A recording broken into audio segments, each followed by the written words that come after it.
kutoka Pwani.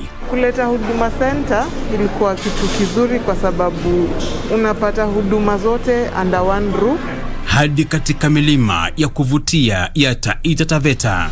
Niko hapa Huduma Center hapa sasa hivi, nimeonyeshwa kila kitu na nimeshukuru. Siwezi kutafuta tiketi ya kwenda mpaka huko. Na kuelekea hadi maeneo tambarare ya Maasai. Mali ingine nilikuwa naamka mapema niende kupanga laini, lakini hapa nimekuja ile masaa nimechukua almost 10 minutes. It's a game changer. Imeleta serikali na mwananchi pamoja.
I don't think poisoning her is the best way to deal with this. After all, she's the daughter of the general. I'm the younger brother of the emperor, Prince Cheng Zhu Qiyu. I would like your daughter's hand in marriage. Kill him!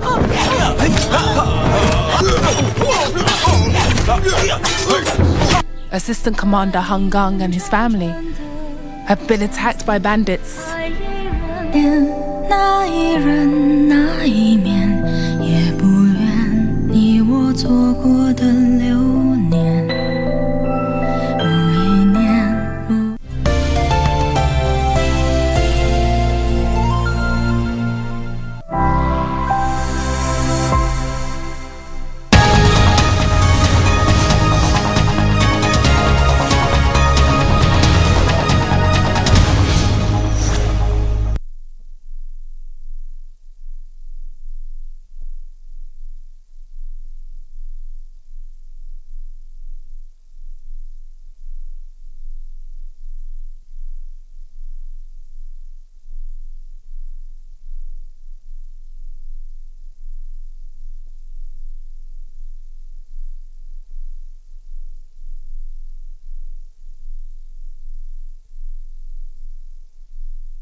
This being the 6th day of October 2021, it is the 5th session of the 12th Parliament, and the broadcast is brought to you by the Parliamentary Broadcasting Unit in conjunction with the Kenya Broadcasting Corporation.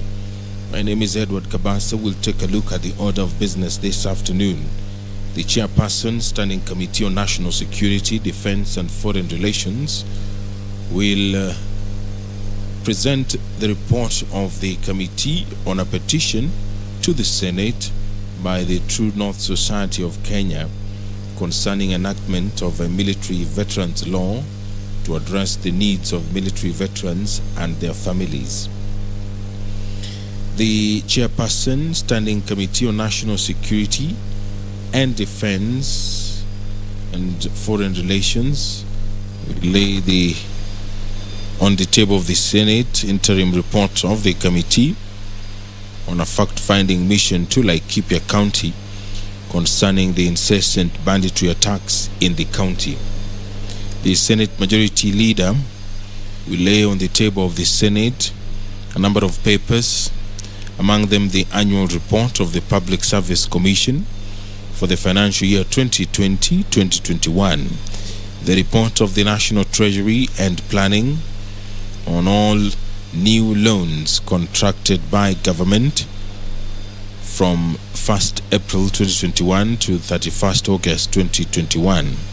The report of the Auditor General on the financial statements of Kiambu Water and Sewerage Company Limited for the year ended 30th June 2019. The report of the Auditor General on the financial statements of Murang'a County Assembly Car and Mortgage Loan Scheme Fund for the year ended 30th June 2019.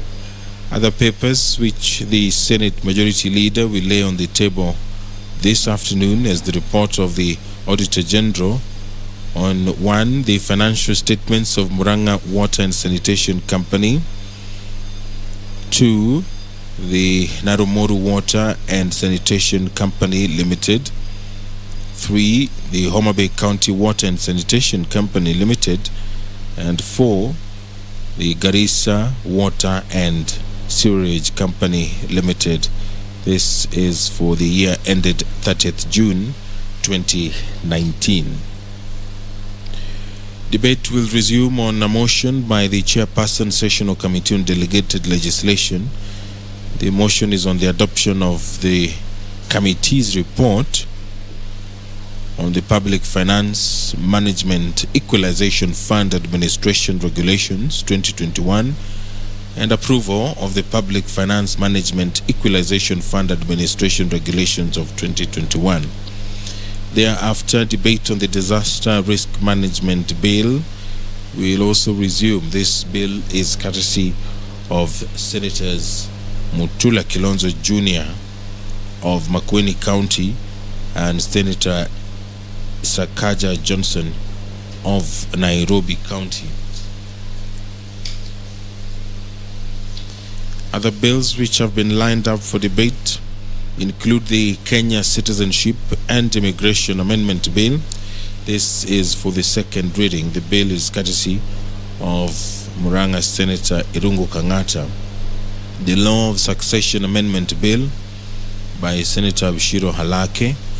The Public-Private Partnership Bill by the Senate Majority Leader. If you're just joining us, the Speaker of the Senate, Honorable Kenneth Makelo Lusaka, has stepped into the chambers.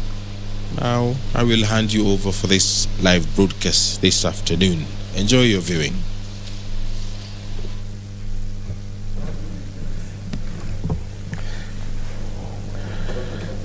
Thank you. Let us pray. Almighty God, we beseech you to behold with your abundant favor and blessings as your servants whom you have been pleased to call to leadership positions in this republic. We seek guidance to treat and consider all matters that shall come under our deliberation in so just and faithful a manner as to advance the peace, prosperity, and welfare of our country and of those whose interests you have committed to our charge. Amen.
Order number 1, administration of oath.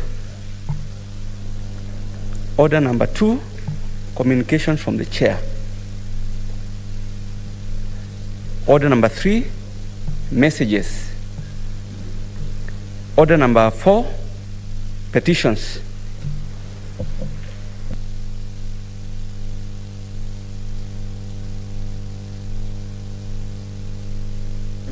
Chair, Standing Committee on National Security, Defense and Foreign Relations.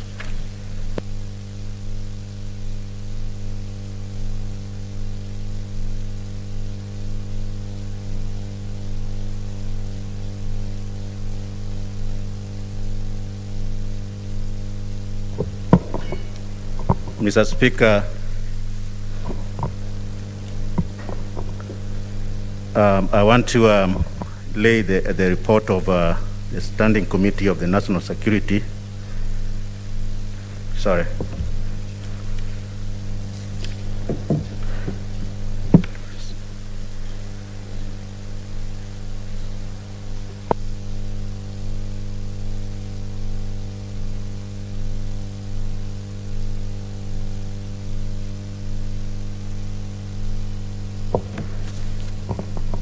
I beg your pardon, Mr. Speaker. Mr. Speaker, sir, I beg to lay the following petition report on the table of the Senate today, 6th October 2021.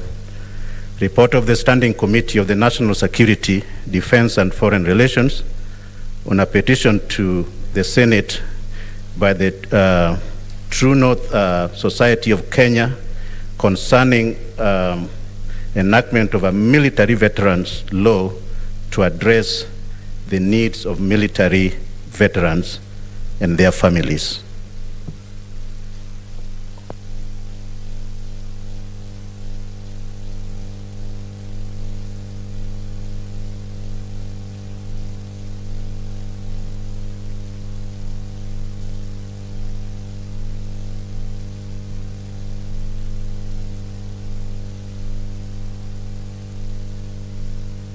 Okay, Senator Khaniri.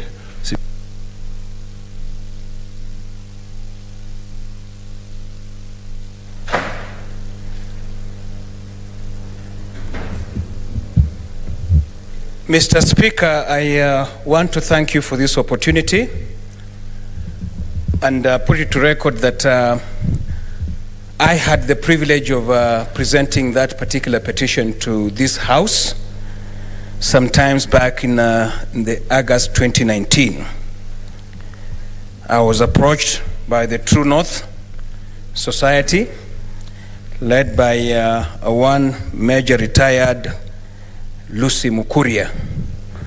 Mr. Speaker, allow me to thank the chairman of this committee and the committee for the good job they have done on this petition.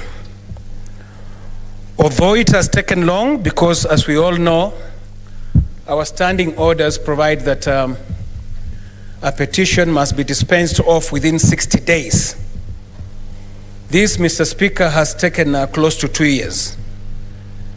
From August of 2019 to now, it's about 2 years, Mr. Speaker. But of course, they have a good explanation that number one, when I first presented the petition, you send it to the Ministry of, to the Committee on Labor, and eventually it was now transferred to the rightful committee, the Committee on Security. And then, of course, we all know that COVID came in between, and we didn't transact business for some time, and that is why it has taken that long.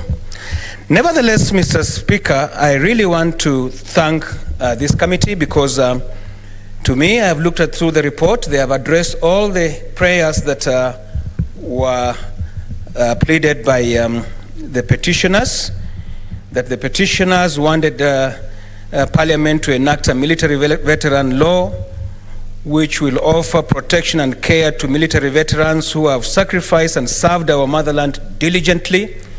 Mr. Speaker, on the report of the committee, they have attached a bill which I'm reliably informed that it is at the concurrence stage, waiting for you and the Speaker of the National Assembly to agree on so that we can proceed with the bill.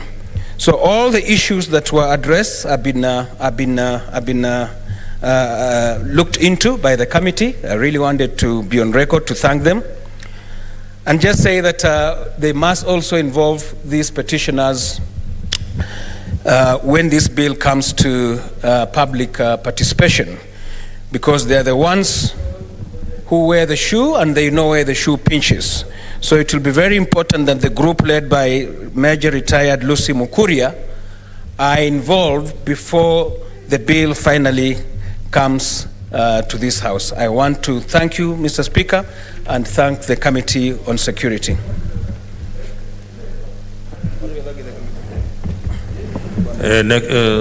Senator Christopher. Langat? Thank you, Mr. Speaker. I just also want to concur with Senator Kaniri in actually thanking the Security Committee on that particular matter.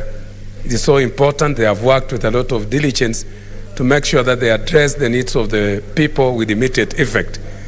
I want to say, Mr. Speaker, there is nothing sweeter and so good than getting a problem solved at the right time. And I'm very sure the petitioners are so happy that their issues are being addressed at the right time. I would wish that, Mr. Speaker, I would wish to get attention because I wanted to express something very important. Okay, let's consult in low tones. Yes, Senator. I was saying, Mr. Speaker, that there is nothing so good, so satisfying than getting a problem solved at the right time.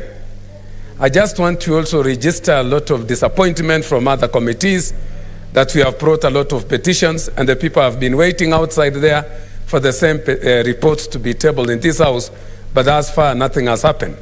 And I want to say that from my county, I've also brought some issues on health to the Committee on Health, but up to today, nothing has been reported back. Some of my 2 petitions and statements have not been responded to by the Committee on Health, and now some of the things have been overtaken by events. I also want to say that there are some statements that have brought the education, and up to this time, nothing has happened. So it's my request, Mr. Speaker, that I request your seat to assist us to make sure that some committees that have not attended to our petitions and statements may do the same with immediate effect, because our clients, the people we are serving, are waiting outside there for their problems to be addressed. Thank you, Mr. Speaker. What's your point of order, Senator Milgo? Okay, thank you, Mr. Speaker. I wanted to rise on a point of order because Senator Langat is claiming that Education Committee, which I chair, has not reported on a statement he brought to our committee. Actually, we had called him on 2 meeting sessions and he was absent. So actually part of the statements that are still pending on our committee cleared, but then he has never attended. Even yesterday... Order, Senator Langat, she's still on her feet. The other day, we called him, we even called his PA, he was not coming. So is it in order for Senator Langat to come and accuse committees when he does not attend upon invitation? Thank you, Mr. What's your other point of order, Senator? There's another point of order. The same applies to the Committee of Health. I have extracts from the clerk, which he sent to me last time when he mentioned the same thing here, and I said we will attend to it in 2 weeks' time. That was a week ago. But what happens here is that he has been called severally to the committee. He has refused to attend. These are all facts here, Chairman. You can come and check here. These are all the facts here. From then we have attended to, we have called the governor. We have dealt with that statement. He was nowhere to be seen. So let him attend to the committee. When he's called to the committees, let him come to the committees, Mr. Speaker. You don't have to lift your hand. You know how to catch my attention. Yes, Senator Lagat. I just want to say from from the Committee on Health, I was invited when I was having another statement from another committee, and I had told the clerk to postpone it, and he had told me yesterday he's setting another day. But from Education Committee, I've not received anything written to invite me to my statements, and I'm looking forward to receiving as soon as possible. And then I will come. So also... Okay, next order. Senator Orengo. Mr. Speaker, I just wanted to make a plea that instead of washing our dirty linen in plenary, if there's a problem like this, Senator Lagat could probably have complained to the committee, even write a letter of complaint because sometimes when facts like this emerge and the people of Bomet are listening, it may not go very well. So I'm just making a general statement, because the tendency to have all dirty linen washed in plenary, and in fact we can go back to the Hansard to determine who is saying the truth and who is not. Yeah, but that is not necessary. What I'm pleading is that probably Senator Lagat would have approached the committee, the chair, write to the chair. You can even write a letter of protest that your statement has not been dealt with, and come to the plenary as a last resort. Senator Khaniri. Indeed, Mr. Speaker, I want to agree with the leader of minority, my elder brother, Senator Orengo, that what has just happened on the floor of the House was totally uncalled for, and bring to your attention, Mr. Speaker, that our standing order number 96, paragraph 4, has been contravened by 2 of my colleagues, because the standing order is very clear. 96 paragraph 4 says that no senator shall impute improper motive to any other senator or to a member of the National Assembly, except upon specific substantive motion of which at least 3 days notice has been given, calling in question the conduct of the senator or the member of the National Assembly. What happened, Mr. Speaker, you've witnessed the 2 senators were imputing improper motives on the part of the senator for Bomet. So, Mr. Speaker, we will need your ruling on this, because we don't want this to recur. We cannot continue contravening our own standing orders. Senator Ali. With all due respect to the senator who knows everything inside out of the standing orders, Mr. Speaker, this is the 3rd time that the senator mentions about a committee. You talk to them, if they don't respond, what do? Do you just keep quiet? We have to defend ourselves also, because on the floor, every time the committee is hit from the center, left and right. So once in a while, I think it's good we'll follow what the minority leader and Senator Khaniri have said, but let all members know that we are all in the same boat also. Thank you. If there's anything wrong we have done, I apologize personally. Okay, I think it's clear. Just if you are called and you attend, you know this matter will not come up. So let's save ourselves by just doing what you are supposed to do, so that we don't have to be divided. You need to go there so that you clear yourself or give whatever you have. Next order. Order number 5, papers.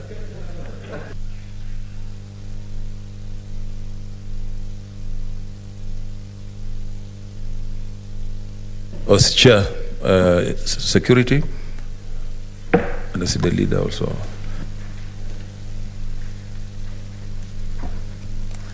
Mr. Speaker, I beg to lay the following papers on the table of the Senate today, 6th October 2021.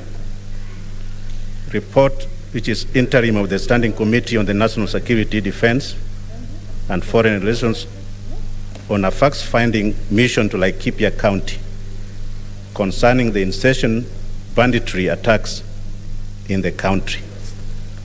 Mr. Speaker, on the 9th,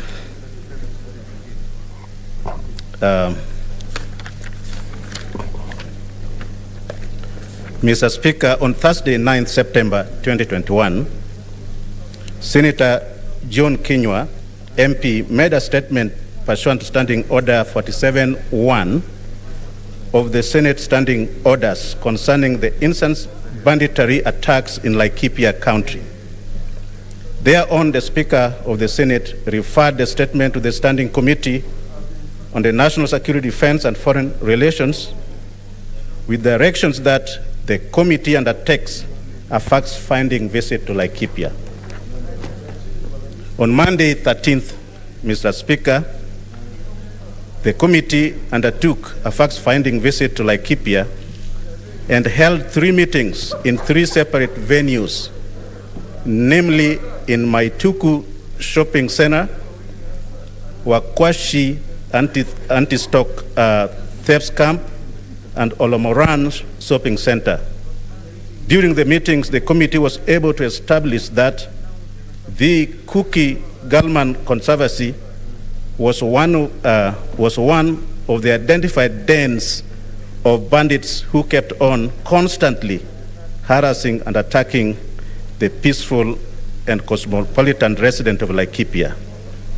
To this end, the residents recommends to the committee that the conservancy be taken up by the government and be placed under the management of the Kenya Wildlife Services. The committee also established that though there are national police reservists engaged by the government, there is need to recruit more to increase their number of improved civilians and respond during the attacks and raids. Further, during the visit, it was evident that there was some sort of cessation of hostility owing to the fact that the national government had expeditiously intervened and intensified security operations. It is imperative to note that at the various venues, the committee held meetings. The resident requested that the intensified operation be sustained with better coordination of command center. It was also evident that learning in schools had not resumed is also in 3 places. Mr. Speaker, I wish to express my gratitude to the colleagues for the active participation during the committee's visit to Laikipia, which led to a fruitful engagements and deliberations with the residents of Matuiku, Wakeshi, and Olomoran. The committee is further indebted to the Office of the Speaker and Clerk of the Senate for facilitating the committee to promptly undertake the visit which led to the production of the report. The committee also wishes to recognize the commitment and dedication of the committee secretariat that made it possible the work of committee and the production of this report. Mr. Speaker, it is now my distinguished pleasure and duty to table the report of the Standing Committee on National Security, Defense and Foreign Relations in regard to its visit to Laikipia for facts finding in regard to the incidents, banditry, attacks, and related matters of insecurity in the county. Okay, I can see some requests for intervention, but there are other papers to be tabled. So let me just table. I will allow Mr. Speaker, let me be very clear that I also want to take the opportunity to thank the committee for the facts finding that we took as a committee. And what we found there, Mr. Speaker, some of them would be echoed by my committee members. But we realized that there is a major problem in Laikipia in terms of the security. Some of them we might not be able to disclose today.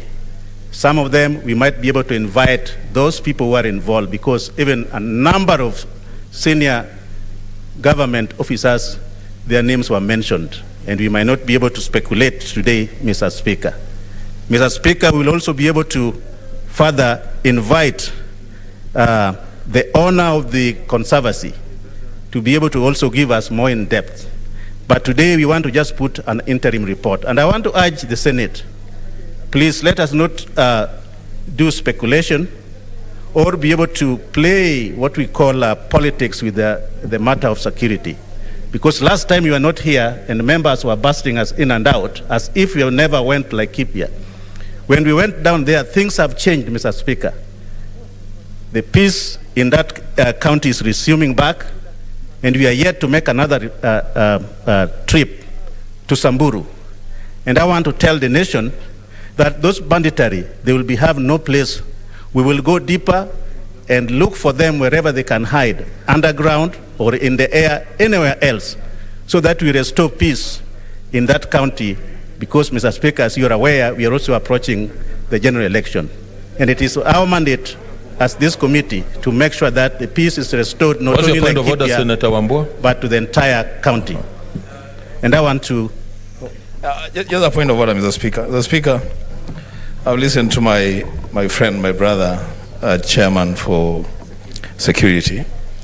He's talking of, I think, his committee following the bandits. Wherever they hide. I don't know, Mr. Speaker, whether you're going to facilitate that or how that is going to happen. Because you don't want to mislead the nation that this committee has capacity to pursue bandits. I thank you, Mr. Speaker. Senator Mutula Kiloto Jr., there's another. Senator Uta, you may be careful what you are addressing the nation on. Take your seat, there's another point of order. Similarly, as chair of committee, the chair cannot now substitute himself for the executive, because the statements he's making a statement as if he's the executive and will execute orders like an executive. It makes a mockery of us that where we are alleged to be both the executive and parliament is now given credence by the statements he's making, because tomorrow there might be an attack. And that statement will be used against not only the chair, but even the Senate itself. Senator Wetangula, there's another point of order, Senator Wood.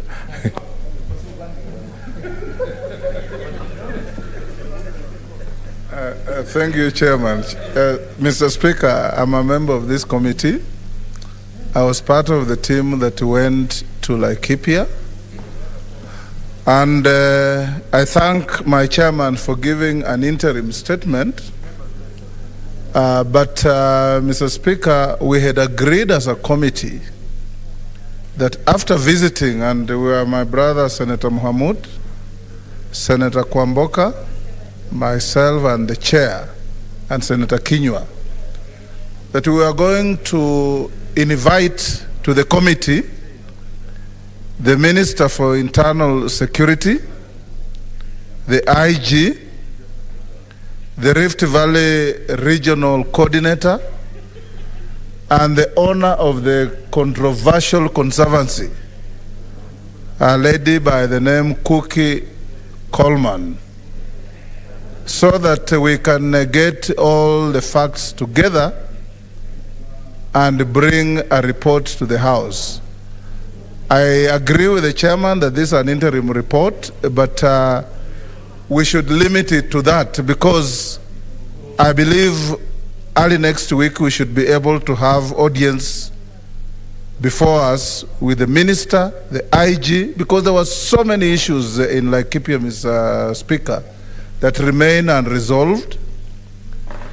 People are very restless and frightened, and Senator Mohamud can bear me witness on this. And the facts remain that the area is volatile and a serious challenge to our management of our internal security issues, including, Mr. Speaker, but not limited to, the regional commissioner saying that the bandits were carrying superior weapons as opposed to what the police and state agencies were having. These are very serious issues that needs this committee and the House to go deep and establish the real facts and bring to the House. Thank you. Thank you, Senator Uta. You want to conclude?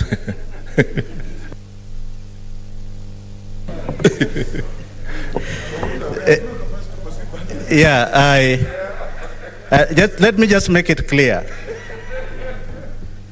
We as a Senate, we do not have the capacity. But as the chairs, you always ask us to invite the people with the authority. And I'm just relaying what they have told me to tell the country as we give this interim report, that those banditry, they have no space in this peaceful country. And I'm just relaying, I'm just a messenger relaying from the Minister of Interior. And we are going to be able to have them here sooner or later, as we have already outlined. And I just want to, Mr. Speaker, they're going to be able to appear before us in the whole House soon as possible. So, Mr. Speaker, I don't want to go into the depth of this interim report, but wait for us when we conclude this report. Thank you. Thank you, Chair. I think in your attempt to be efficient, you may issue statements that that's not supposed to, but we appreciate what you have done. The next report.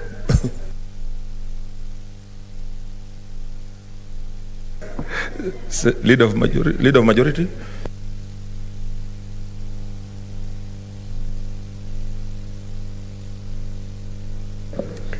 Thank you, Mr. Speaker.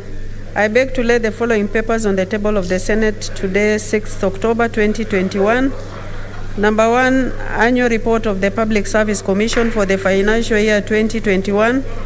Number 2, a report of the National Treasury and Planning on all new loans contracted by the government of Let's Kenya consult in low tones. from 1st April 2021 to 31st August 2021. Number 3, report of the Auditor General on the financial statement of Kiambu Water and Sewage Company Limited for the year ended 30th June 2019. 4, report of the Auditor General on the financial statement of Murang'a County Assembly Car and Mortgage Loan Scheme Fund for the year ended 30th June 2019. 5, report of Auditor General on the financial statement of Murang'a Water and Sanitation Company Limited for the year ended 30th June 2019. 6, report of Auditor General on financial statement of Narumoro Water and Sanitation Company Limited for the year ended 30th June 2019. 7, report of Auditor General on the financial statement of Homa Bay County and Sanitation Company Limited for the year ended 30th June 2019. And finally, report of Auditor General on the financial statements of Garissa Water and Sewage Company Limited for the financial year ended 30th June 2019. I thank you.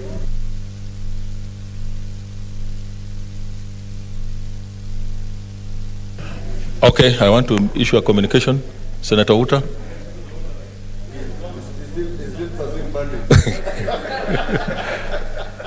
Take your seat. Hope you are not pursuing bandits in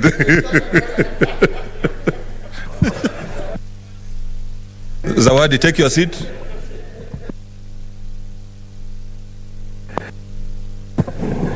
Honorable Senators, via a letter reference DMD4/264B dated 27 September 2021, the National Treasury and Planning submitted a report on all new loans contracted by the government from 1st April 2021 to 31st August 2021. This report contains details on how all new loans signed between the national government and various creditors for the stated period. 2, Section 31(3) of the Public Finance Management Act 2021 states that, and I quote, "At the end of every 4 months, the Cabinet Secretary shall submit a report to Parliament stating the loan balances brought forward, carried down, drawings and amortizations on new loans obtained from outside Kenya or denominated in foreign currency, and such other information as may be prescribed by regulations specifying A, the names of the parties to the loan, B, the amount of the loan and the currency in which it is expressed and in which it is repayable, C, the terms and conditions of the loan, including interest and other charges payable and the terms of repayment, D, the amount of the loan advanced at the time the report is submitted, E, the purpose for which the loan was used and perceived benefits of the loan, and such other information as the Cabinet Secretary may consider appropriate. Honorable Senators, this report is submitted to the Senate for information. However, the Standing Committee on Finance and Budget may scrutinize the contents of this report and make observations and recommendations thereon. I thank you. Next order. Yes, Senator Wetangula.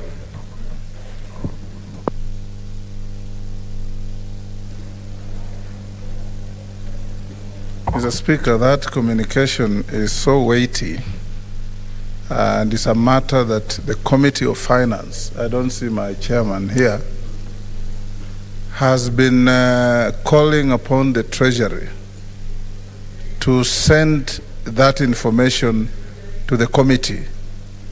I would respectfully request, Mr. Speaker, that instead of the matter being passed on to the committee, because the committee is already seized with the matter on public debt, that time be allocated for this House to debate this issue.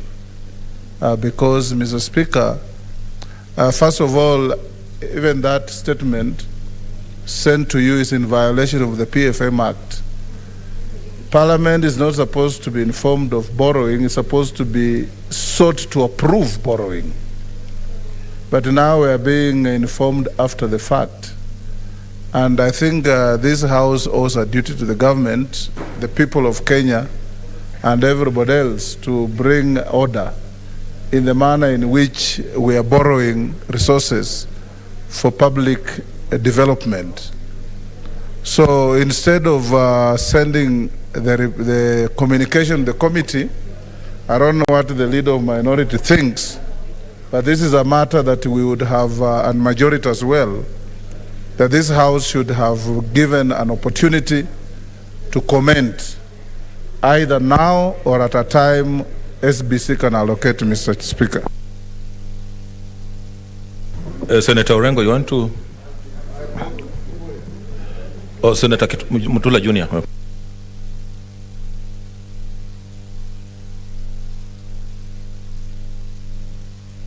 Mr. Speaker, Senator Wetangula is right. This morning, the Auditor General informed us that we are at 90% of the threshold of the ceiling. And the Auditor General further informed us, Mr. Speaker, that they were conducting an audit, an immediate audit, and give us a report. So what Senator Wetangula is requesting is key. Because, Mr. Speaker, what is going to come shortly after your communication is the possibility that the national government is going to request us to increase the ceiling. And if you recall, we had a very cantankerous debate in the last session, recently. So, Mr. Speaker, I agree with Senator Wetangula, and it would have been nice if the chair was here, because it would have been good to discuss that issue and the report. But even then, go back to what I said when I was reading the minority report on debt, that the Parliament is supposed to scrutinize whether government should continue borrowing. And the purpose for borrowing must also be scrutinized. To suggest that, Mr. Speaker, like you have read in your communication, that they are tabling reports for our information, Mr. Speaker, is extremely dangerous. Because when we are informed, what are we supposed to do? Speaker. Yes, Senator Orengo.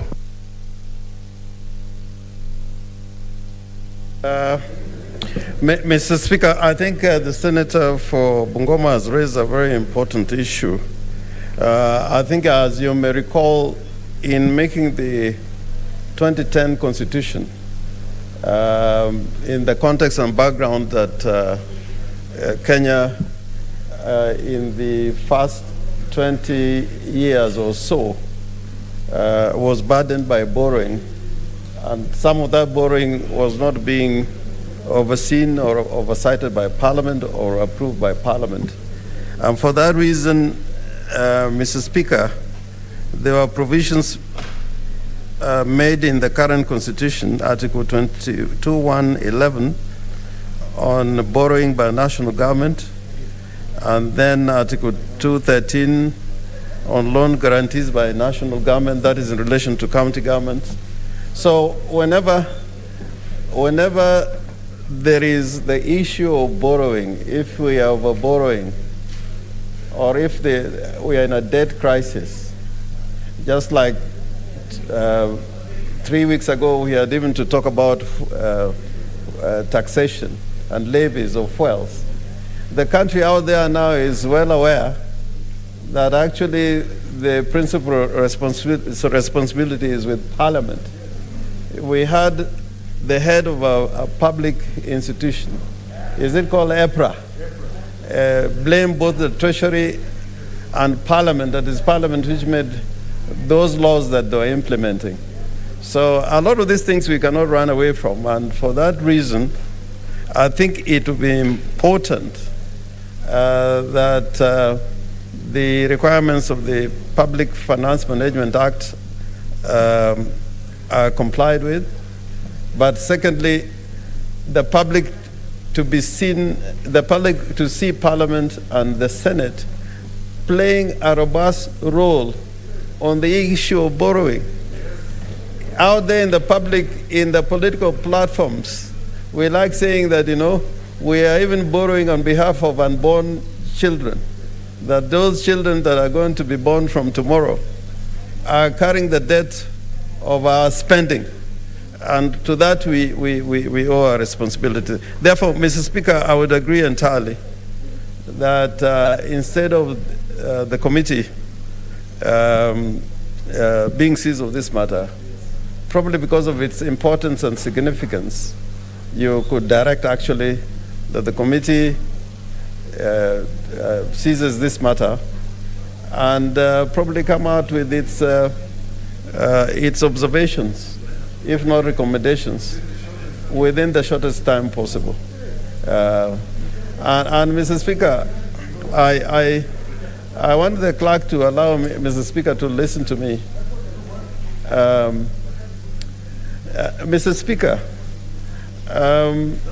we are going through a very difficult period in this country at the moment in relation to borrowing, debt, and taxation.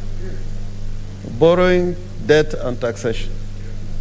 And you can see even citizens now going to court on issues of debt, borrowing, and taxation, which means they are beginning to lose faith in the legislature, who should be seized of this matter. So, Mr. Speaker, without further ado, I agree that this matter be taken to the committee with directions from you as Speaker. Thank you. Senator Khaneri.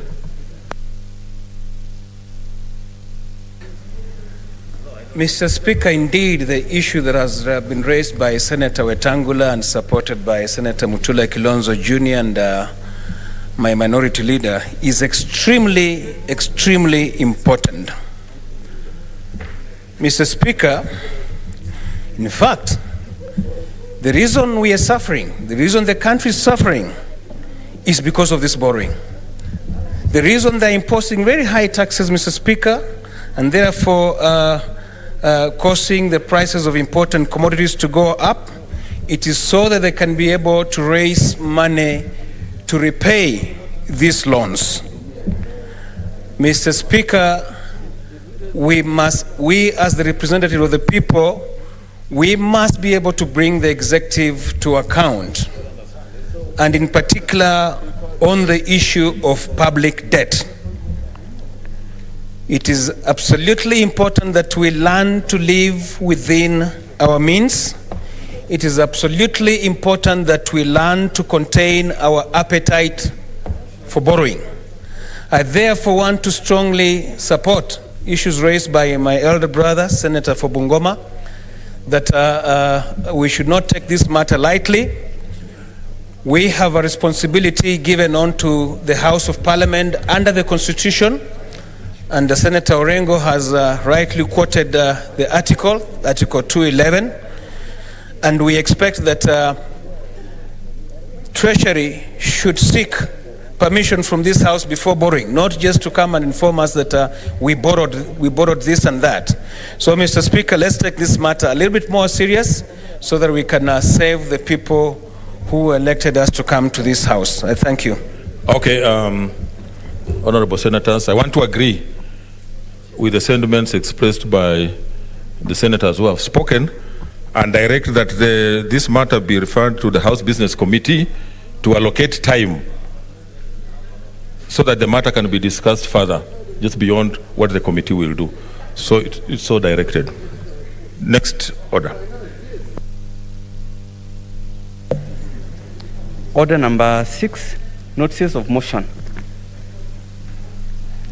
Order number 7, statements.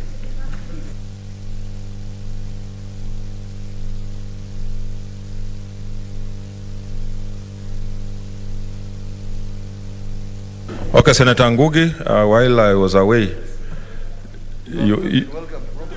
Let me welcome you. You are sworn in. Let me welcome you substantively.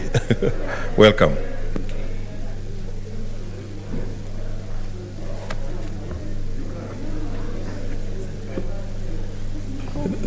That's his statement under Standing Order number 47 and his maiden speech.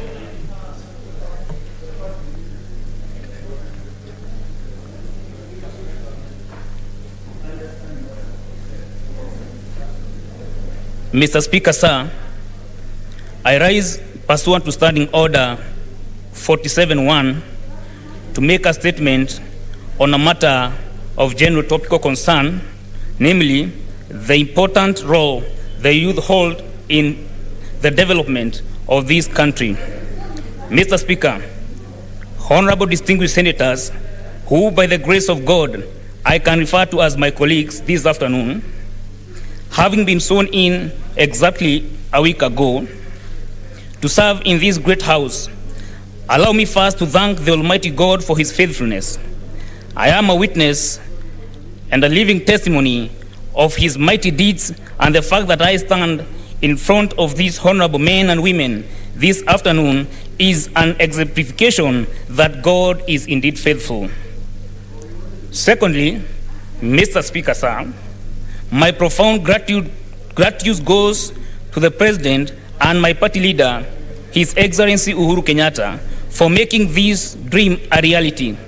Further, my heartfelt appreciation goes to the rank and file of my party, Jubilee, for proving that a political party in this side of the Sahara can be an incubator for bringing forth youth leadership to the national stage. I remain grateful. I also wish to recognize and appreciate the strong family foundation and support accorded to me by my father, Mr. Paul Githua, my mother, Mama Mother Muthoni, my elder sister, Alice Wamaitha, and my kid brother, Simon Karige, not forgetting my little sister, Mary Nyawera. You have all been supportive and kept cheering me on, even when it was not fashionable to do so. Mr. Speaker, sir, the place of youth in any society can never be underestimated, and more specifically in Kenya, where we have a very youthful population. According to the last population census, youth aged 18 to 25 years comprises of 30.5% of our entire populace and a great potential source of social and economic energy for the country. Yet, unfortunately, much of this energy remains untapped. Mr. Speaker, as the protector of the counties, the Senate has the opportunity of righting this by encouraging counties to grant youth more responsibilities over budgets and policies by providing youth-led spaces for them to mobilize their peers and aggregate their preference by directly allocating them budgets and advocating for and design policies with them. This would be in tandem with Article 55 of the Constitution, which grants the youth the right of inclusion in the economic agenda of this country. Mr. Speaker, sir, democracy and development can only move forward on a positive trajectory if we embrace transparency in the electoral process. Having said this, I wish to address the Kenyan youth today to encourage them to come out in large numbers and register as voters during the just launched voter registration exercise by the IEBC. This will enable them to exercise their democratic right of voting to put in place a responsible government, including parliament and county governments, that will help steer this great country to the well-deserved political prominence it is capable of achieving. Mr. Speaker, sir, as a teenager who witnessed the ravages and skirmishes of divisive elections, whose dreams were nearly cut short by the ethnic antagonism, whose family fabric was tattered and displaced from what I knew all my life as home, only to seek refuge in Nyandarua as an IDP. I had very many unanswered questions to God, to government, to our leaders, to our communities, and to my family. It is an experience that you would not wish upon even your worst sworn enemy. Never again should the dreams of our younger generation be sacrificed on the altar of negative ethnicity and belligerent political competition.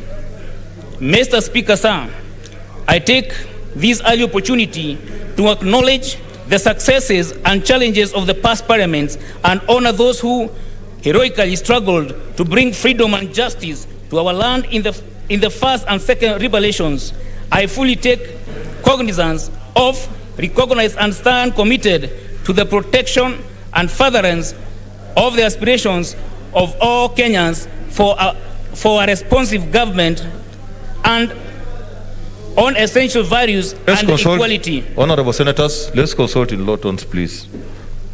On essential values of equality, social justice, shared prosperity, and the rule of law as a foundation of our shared future. Mr. Speaker, sir, in 1963, when our founding fathers were freedom fighters, and our freedom fighters lowered the Union Jack and raised the Kenyan flag, ushering in our independence, they identified poverty, ignorance, and disease as the main challenges facing the new nation. As time passes and our generation yields to another, human problems change and fade. Today, 58 years later, the challenges have mutated to unemployment and inadequate avenues for income generation, accessibility and relevance of quality education and training, as well as affordable healthcare. Mr. Speaker, sir, in the 10 or so months that I will serve in this honorable house, I will be overly ambitious. It will be overly ambitious to imagine that I will provide solutions to these challenges, but I promise that I will be at the forefront in lobbying, legislating, and advocating for the emancipation of the Kenyan youth from these doldrums. I will be that flickering light that will shine hope amid despair. I will be that voice that will constantly remind this honorable house that out there lies the 3 million youth who want a cohesive and a prosperous nation.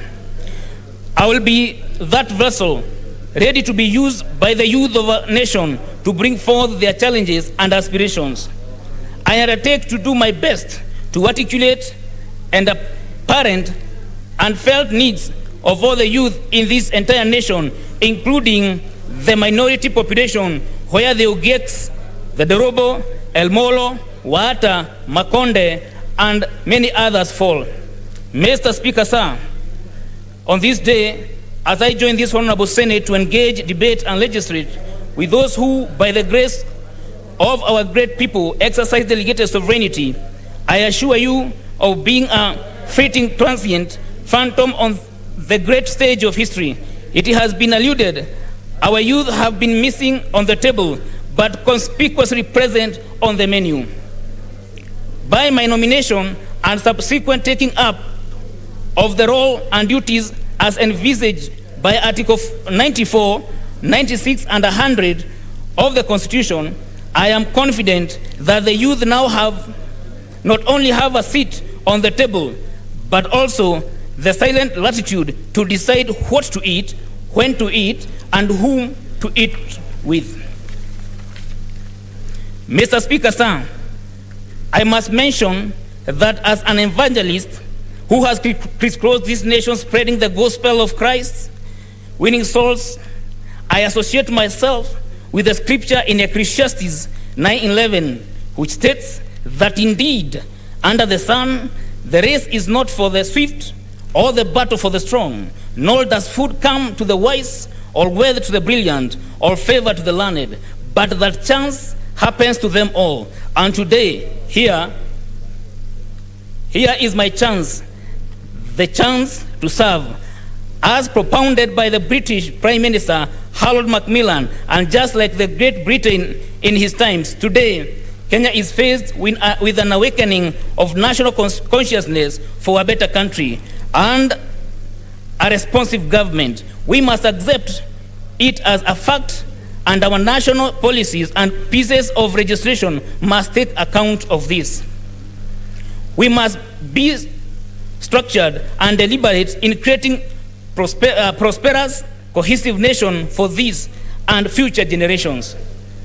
We must be committed to pushing forward the frontier of knowledge in selfless service in the needs of our people, in expanding food production, in the speeding and multiplying of the means of production and manufacturing, and perhaps, above all, in ensuring quality and accessible education and training of our youth. Mr. Speaker, sir, on the same token, I submit to you and our nation that the true test of Kenya's progress is not by accumulation of wealth in the hands of a few, but the elevation of our people as a whole. Our President, His Excellency Uhuru Kenyatta, succinctly puts it that the truest test of progress in transforming our youth from earners of wages to owners of capital. In conclusion, Mr. Speaker, the Kenyan youth associate themselves with Theodore Roosevelt's doctrine of strenuous life, that of toil and effort, that of labor and strife, of diligence and hard work, that the highest form of success comes not to the man who desires easy comfort, but one who does not shrink from hard work and bitter toil, and out of this wins the splendid ultimate triumph. To us, the youth, we yearn for a society where individual merit and merit alone is a criterion for advancement, whether political, social, or economical, and in my own small way, I will contribute to making this vision a reality. Mr. Speaker, I shall endeavor to work with the youth of this nation, encouraging them to desist from the habits such as irresponsible use of drugs and alcohol, which habits frowns upon the society. I intend to empower them in ways that will ensure their mental health is prioritized as espoused in Article 43 of our Constitution, as this would help mitigate the high numbers of suicide among them that has ravaged this country of late. Finally, Mr. Speaker, when called upon to decide the question propounded in the Sermon of the Mount as to whether we shall worship God or Mammoth, I, Honorable Ngugi Isaac, will stand steadfast, firm, and unwavering on God's side. So help me God. Thank you, Honorable Speaker, for this opportunity.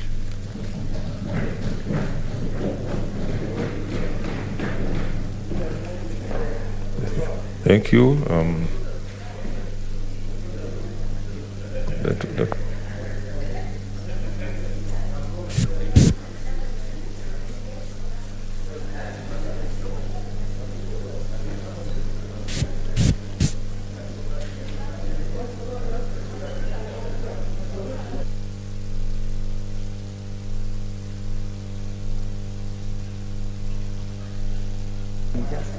Okay, I can allow a few comments. Those who want to. Senator Orengo.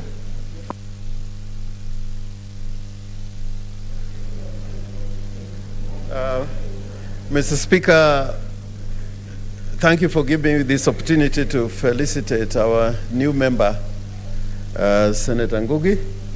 And he has started with a bang, because I met him out there in the political field, speaking with such degree of eloquence and comfort, as if he's always been a politician. But I equally treasure the words of your maiden speech. It's not always easy to make a maiden speech, but he has made it with so much confidence. And the future of this country depends on young people, young leaders, and I think you're going to join the category of young leaders, distinguished senators who have shown so much promise not only in the debates in this House, but taking leadership out there in political parties, in guiding the people of our great republic, so that Kenya can find its place in the world.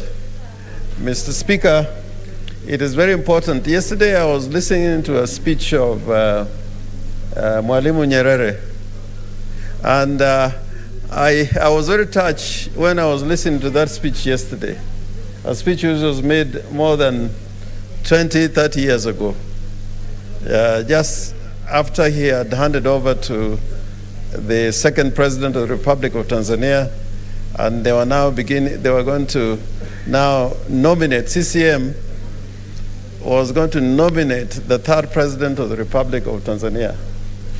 Now, Nyerere was saying that we in Kenya and Uganda categorize ourselves in terms of tribes, of ethnicity, and that Tanzania was also falling prey to tribalism. And I'm saying this with all honesty because I think I'm partly guilty of this emerging trend. And he was calling it upumbavu. That's a very strong word to use, even in the Swahili language. He condemned political movement or decisions which are made in terms of religion or in terms of ethnicity. And the reason why I'm bringing this issue at this point is that Senator Ngugi is a young leader, a young Kenyan, and I hope he can advance this country with a type of quality of leadership where we are going to judge our leaders, like Martin Luther said, on the content of their character, the spirit of their leadership, as opposed to where they come from. And it would appear that in this country, if you come from a marginalized community, it would be unimaginable, even in the next 100 years, to determine whether or not somebody from a marginalized community can rise to the highest office in the land. And I see it like the other day, somebody was trying to attack Senator Sakaja, and I found it extremely foolish. In fact, Senator Sakaja came to my mind because Senator Sakaja, for him, was a lawyer in as long as he was not running for governor, but as soon as he talked about running for governor, he was now some other tribe. So I hope that Senator Ngugi, with the words of inspiration that you have expressed today, offering a new leadership, not only for the people you represent, but also in this Senate, that we can do away with bad habits, bad manners. In fact, in Kenya, actually, we can forget about ideology. I think we no longer talk about ideology in our politics.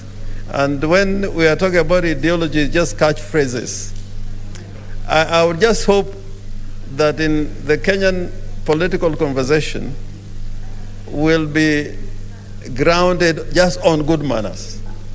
If we just had good manners, we'd have a great country, and even for purposes of this House, we would have a great debate on issues and on things that matter to the country. Otherwise, Senator Ngugi, I wish you the best in your new, I don't want to call it a career.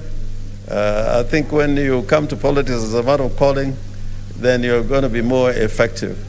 And the future is all there for you. Thank you, Mr. Speaker. Senator Moses Wetangula.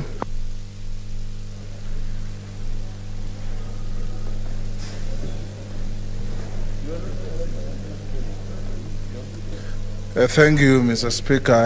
I listened attentively to the young Senator Ngugi making his maiden speech, and I'm happy to hear his eloquence, his vision, and his intentions to serve the people of this country. I want to join you, Mr. Speaker, to congratulate Mr. Ngugi, now distinguished senator of this House, for his nomination to replace yet another very likable and illustrious young senator, Senator Prenkei, who was a friend of everybody. And we hope that, as Chinua Achebe says, a young man who washes his hands is likely to eat with elders. He's come to wash his hands before the Senate. He's likely to eat with elders. Not to eat food, but to eat knowledge. Because this is a house of knowledge, this is a house of reason, this is a house of sobriety. This is a house where nobody shouts at another. This is a house where people sit and reason. And Senator Ngugi, you've joined a house of veterans. People like Senator Orengo, yours truly here, and others have been around for a little while. And it's not by historical accident, it's by sheer hard work. And I encourage you, now that you have been given the baptism of test of Parliament from the highest level, you know, you can be nominated like my distinguished nephew from the lower house and get graduated to the upper house. You have started from the upper house, and you have now to be determined, committed, and not to fall into the trap of what V.I. Lenin said, that the only job you start from the top is digging a hole. So that all of us who have been here longer are available to you for counsel, for guidance, and I hope you'll be given good committees within which you can grow your career as a politician and your stature as a leader. Congratulations and welcome to the House. Don't feel limited, don't feel inhibited. Sometimes, you know, when you are young like you are, you feel nervous speaking before elders. Don't. We are here as a house of equals. Everything else notwithstanding. And I have no doubt that you have places to go. Congratulations. Senator Sakaja.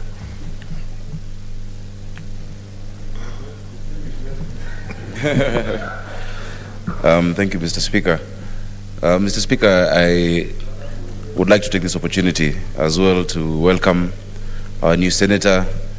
I was just telling him, and he reminded me it's true that when he came to this house, I was supposed to escort him, but he was escorted properly and introduced and sworn in. I got late that day, I had a committee issue. But I want to encourage him. First of all, he's come through a wonderful way. There are very many great men who have been nominated, and that was the entry into politics. So first, don't look down at that route. Senator Wetangula was a nominated MP. The late Senator Mutula was a nominated MP. His Excellency President Uhuru Kenyatta was a nominated MP. Of course, the Super Senator for Nairobi was a nominated MP. So it's a path. And even in the last Senate, Senator Madzawi will tell you, we had a lot of senators, like Senator Naisula, who you know very well, Senator Martha Wangari from your county of Nakuru, your neighboring county. She also came as a nominee. And after that, used the opportunity to get into elective politics. So it's a path. And everything happens in God's time. There's a reason why you came with us having just a year to the election. Use it very, very wisely. I want to encourage you, and I really like the speech you've made. I'd like, Mr. Speaker, he has spoken about young people, indeed the trustees of this country's posterity. And I want to add onto the scripture that is read. I think it is Timothy 4:12. That says, do not let anyone look down upon you because you're young, but set an example to the believers in your speech, in your deed, in your actions. When you come in as a young leader, I remember when I started my journey, people imagined that I would not be able to make it. In fact, I started as a chairman of a party, chairing people older than my father himself. Many said my inexperience would cost our party, but because of that scripture, Mr. Speaker, I was able to earn respect. And you will learn a lot from those who are ahead of us. I miss the days I would sit with Gigi Kariuki, the late, the days I would sit with Senator Haji, but you have not come too late. You have Senator Wako, you have Senator Orengo. Spend time with Senator Orengo. Spend time with Senator Wetangula. Spend time with Senator Madzayo. They are at hand to give you guidance and advice. So finally, the more you, in politics I've learned, the more you know, the more you realize you don't know. So keep an open mind and engage. I wish you all the best, and I'm also available. I'm glad you have joined the Young Parliamentarians Association already, where I'm the chairman. Unfortunately, I'm too old now to come back to that, and I also don't intend to come back as a legislator, but I hope you can carry the baton from where we've left off. Thank you, Mr. Speaker. Senator Farihia. Thank you, Mr. Speaker. I wish to join you and my fellow senators in welcoming Senator Ngugi to this house. This is the house with most number of senior counsel. In terms of percentages, I think we have a higher percentage than the lower house. This is the house whereby we have many PhDs as well. This is the house where people who are very much experienced in constitutional law and other relevant laws in this country are housed. So this is a house with a lot of wisdom.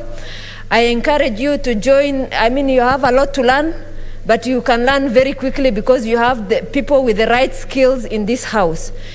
And I urge you to continue dealing with bills and other motion statements that are relevant to the youth. And in Kenya right now, 60 to 70% of the population of this country is youthful. And therefore, the economic growth of this country depends on people like you. And therefore, we would like you to represent them. And I have the pleasure of welcoming to this house. And I also I'm very glad that you are one of our party member. Thank you very much. Senator Wambua Enoch.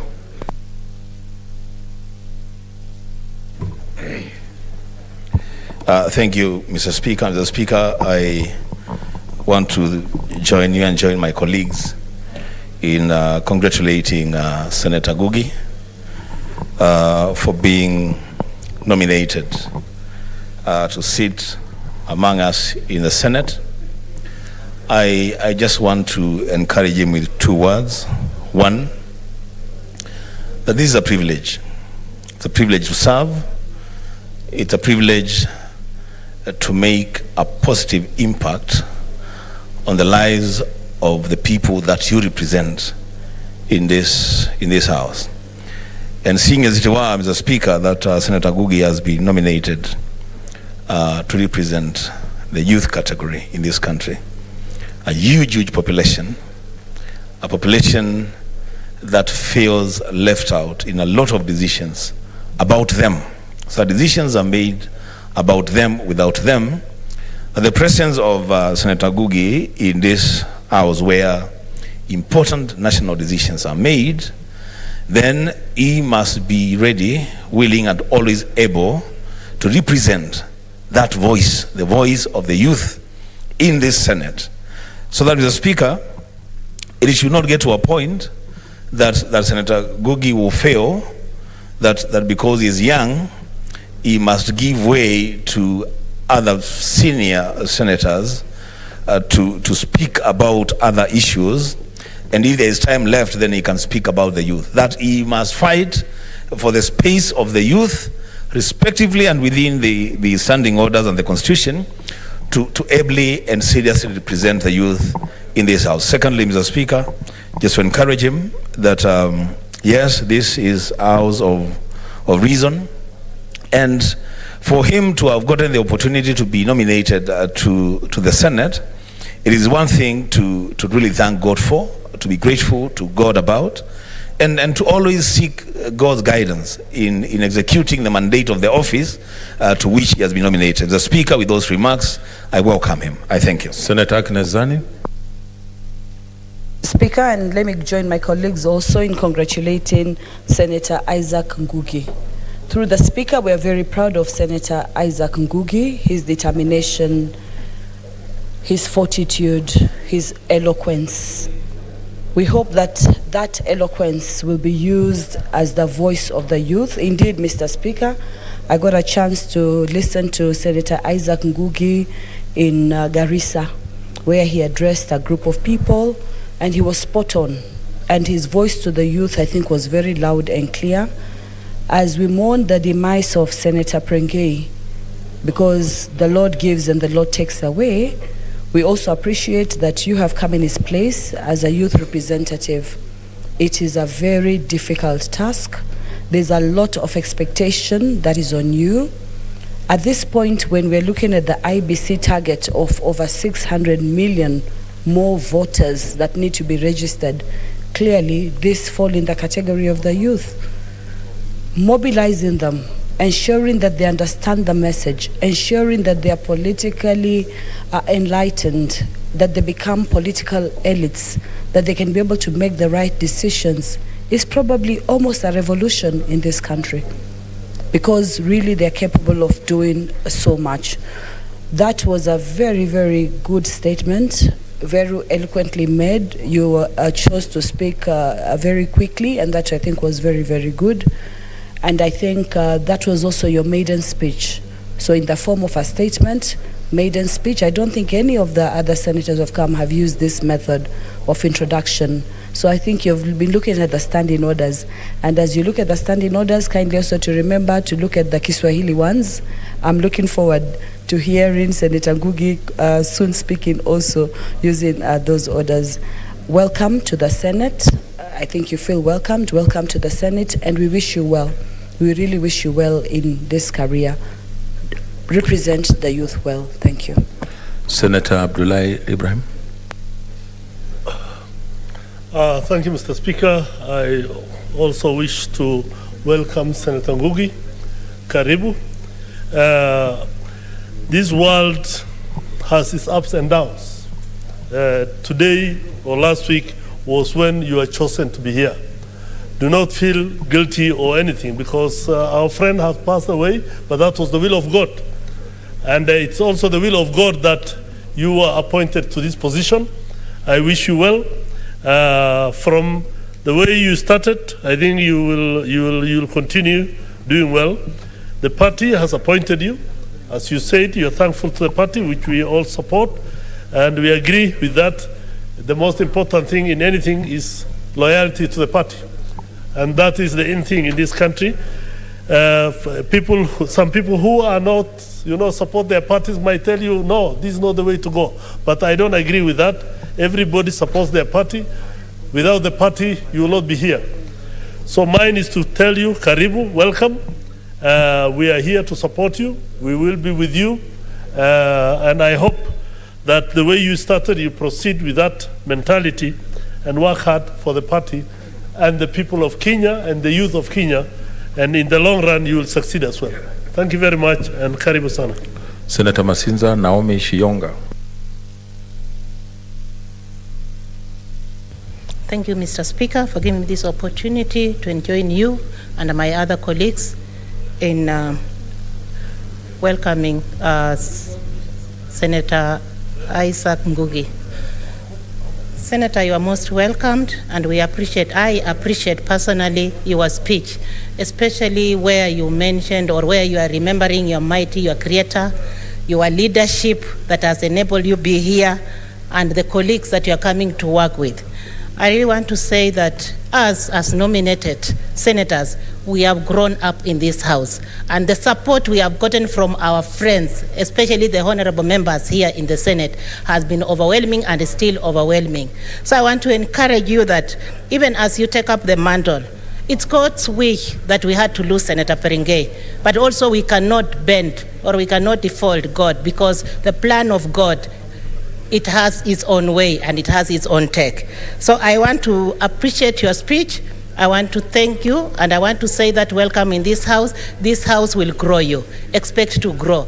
Be it in months, you will grow. We have very intelligent minds here of all disciplines. And for us who have gotten the experience, especially from when we came in this house in 2017, we have seen nominated senators excelling.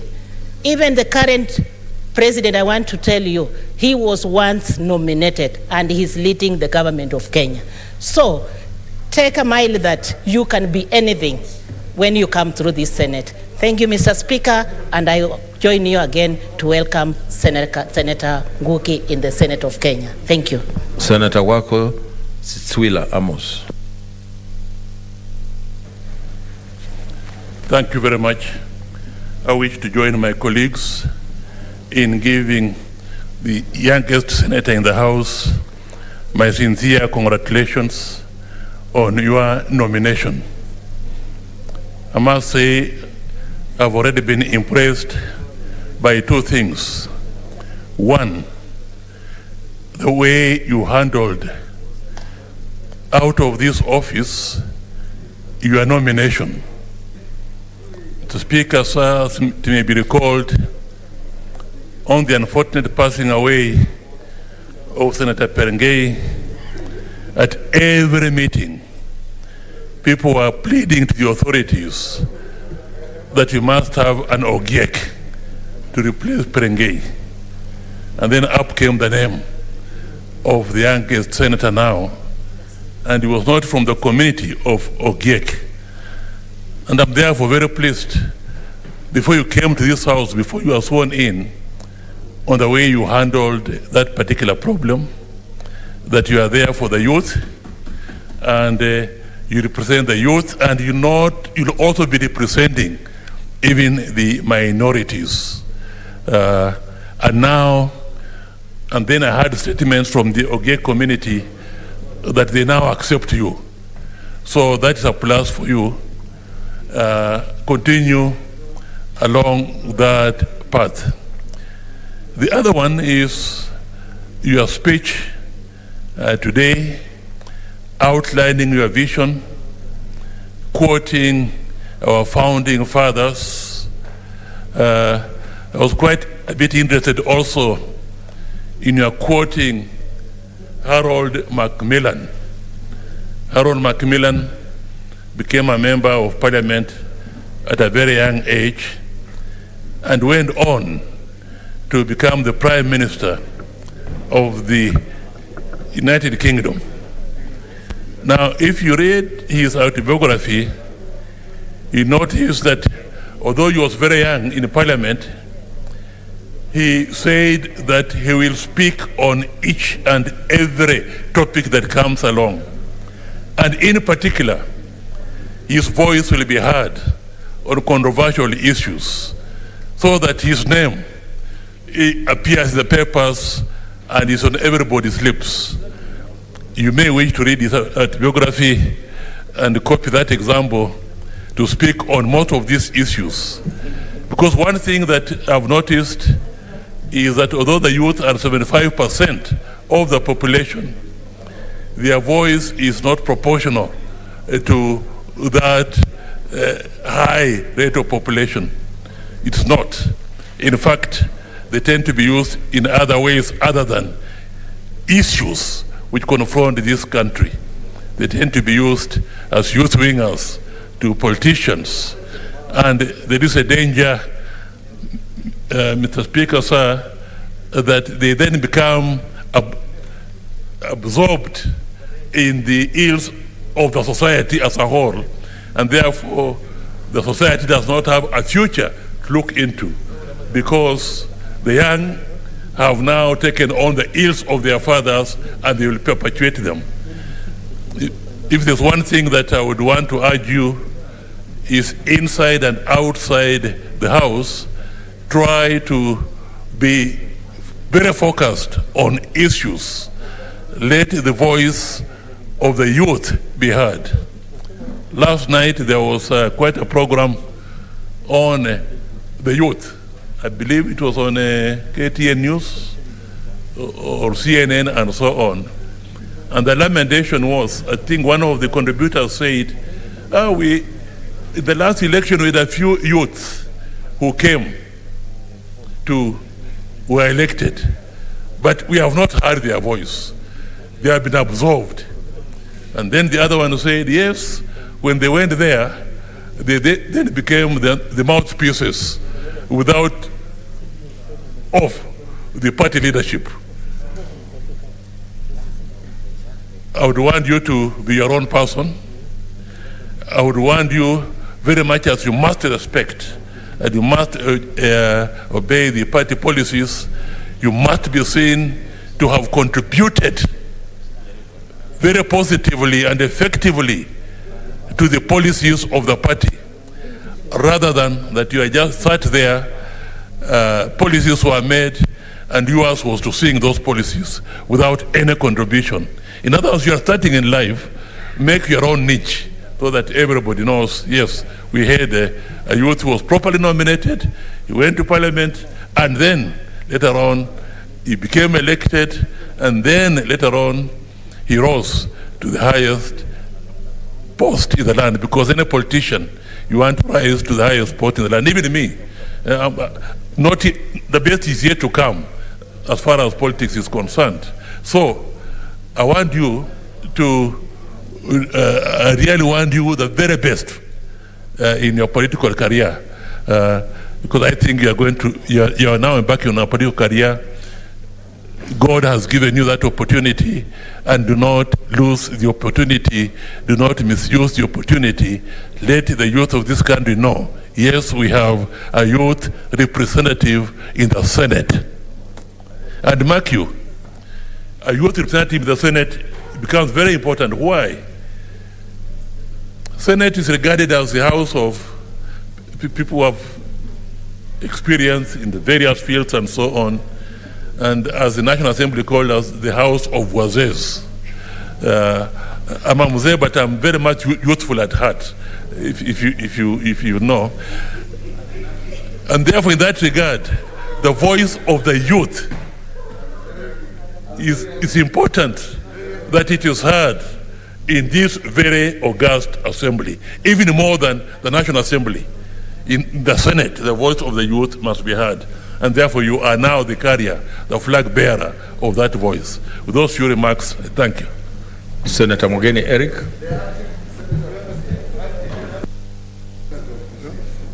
Thank you, Mr. Speaker. First, Mr. Speaker, I also want to join my colleagues in congratulating our youngest senator, Senator Isaac Ngugi. The first time I saw the name, Mr. Speaker, I was privileged to ask my neighbor here, Senator Zani, who this Isaac Ngugi is. And by coincidence, Mr. Speaker, Senator Dr. Zani informed me that Isaac is a person she has known for a while, and that she was a student, University of Nairobi, if I remember, in social statistics. And she did confide to me that as a teacher, she passed a judgment that is a young, brilliant mind. And Mr. Speaker, that has been confirmed to me, because it was just last week that Senator Ngugi was escorted to the House.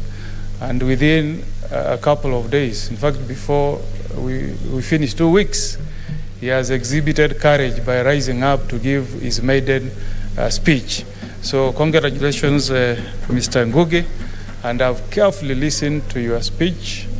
I discern from your speech that you have a passion for the youth, and I can assure you that if you go back to your counties, you realize that your job is cut out for you. When you go to counties, you realize that not many counties have complied with the procurement laws that obligate counties to award contracts to women and to youth. Even in Constituency Development Fund, very few members of parliament have acknowledged the role that we should do to empower our youths by giving them contracts. So I'm really happy that you have stated on the floor, on your maiden speech, that you will passionately champion the rights of the youth. If you look at our statistics, you are the majority, we are the minority. I think about 75% of our population in this country is youth. That is people aged between 18 to 35 years. So I really hope that Senator Ngugi, you will be the ambassador of the youths in this Senate, and that you'll be in the forefront in championing issues that affect the youth. There are so many youths that have registered companies in the hope and expectation that county governments will give them contracts, but that has not happened. So I really hope that we'll take it up. As I conclude, you have come in to replace Senator Pringei, a very pleasant, jovial young man whom we sorely miss in this house. He's the one who used to put us together in sports. So I hope that you'll also be a leading sportsman in this house, and that other than just replacing him as a nominated senator, you'll also take up some of the roles that Senator Pringei used to do in this house. We congratulate you and we look forward to working with you, and I want to urge you to also learn from the many seniors that we really respect in this house. Just to mention but a few, you have senators like Senior Counsel Senator Orengo, Senior Counsel Emeritus Senator Weta here. These are guys who will work with you. I hope you don't fear them. Take time to develop friendship with them so that you keep learning from their vast experience as members of parliament. Otherwise, I really wish you well in your new task as a nominated senator. Congratulations and welcome to the Senate. Finally, Senator Sylvia Kasanga.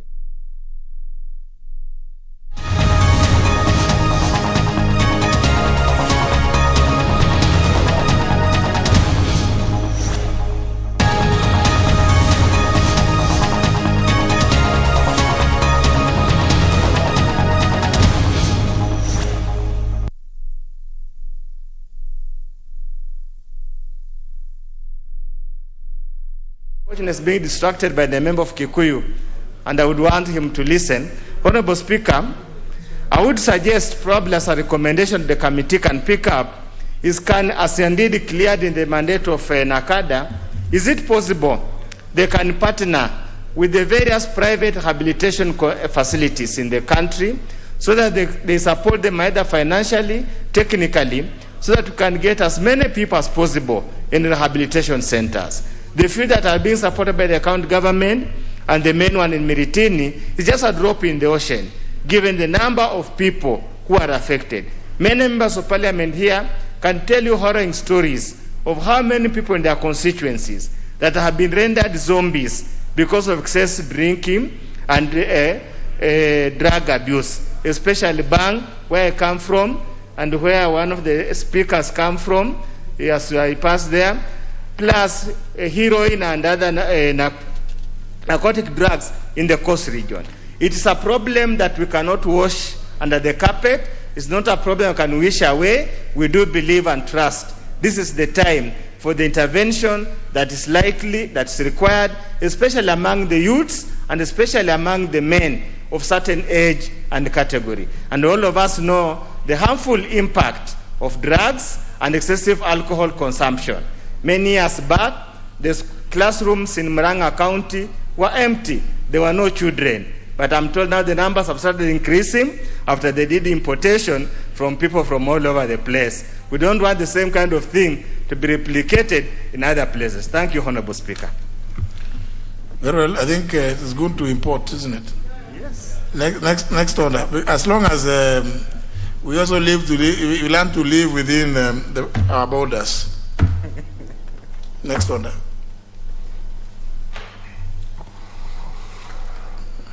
Order number 8, motion. Report of a committee of the whole House on the President's reservation to the Refugees Bill, National Assembly Bill number 62 of 2009. Question to be put. Order members, debate on this motion was concluded by the committee of the whole House. So what remains is a question to be put, which I hereby do, that this House do agree with the report of the committee of the whole House on its consideration of the President's reservations to the Refugees Bill, National Assembly Bill number 62 of 2019. Will as many as without opinion say aye? As many or contrary opinion say nay? The ayes have it. No. Order number 9, motion. Report of the Committee of the Whole House on the Tax Appeals Tribunal Amendment Bill, National Assembly Bill number 19 of 2021. Question to be put and third reading.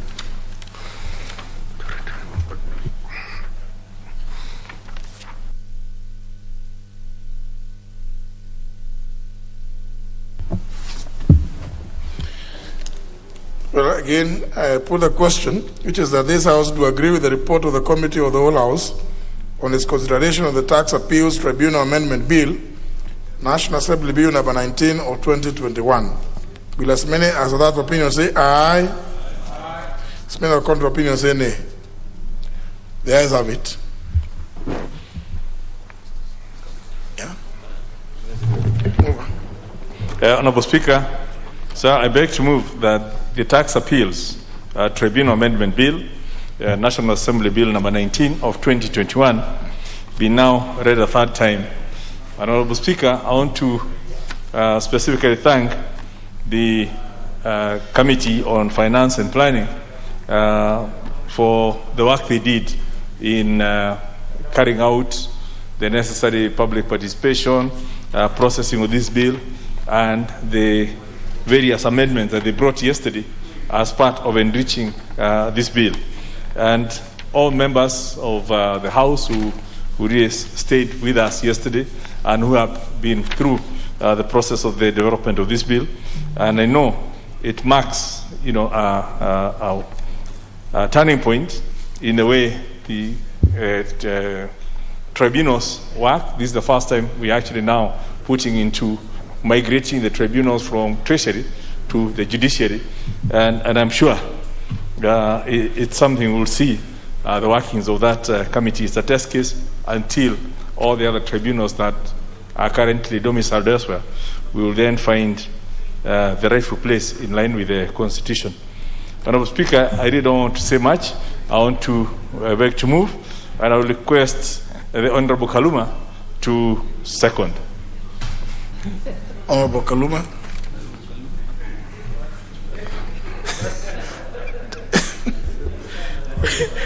Honourable Speaker, I second. Well, honourable members, I propose a question, which is that the Tax Appeals Tribunal Amendment Bill, National Assembly Bill number 19 of 2021, be now read a third time.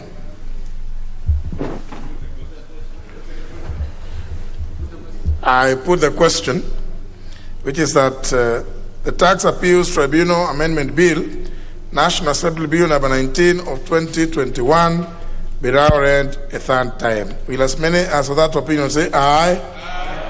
As many or contrary opinion say nay? The ayes have it. A bill for an act of Parliament to amend the Tax Appeals Tribunal Act 2013 and for connected purposes. Next order. Order number 10, the Proceedings of Crime and Anti-Money Laundering Amendment Bill, National Assembly Bill number 39 of 2021, first reading. A bill for an act of Parliament to amend the Proceedings of Crime and Anti-Money Laundering Act. Next.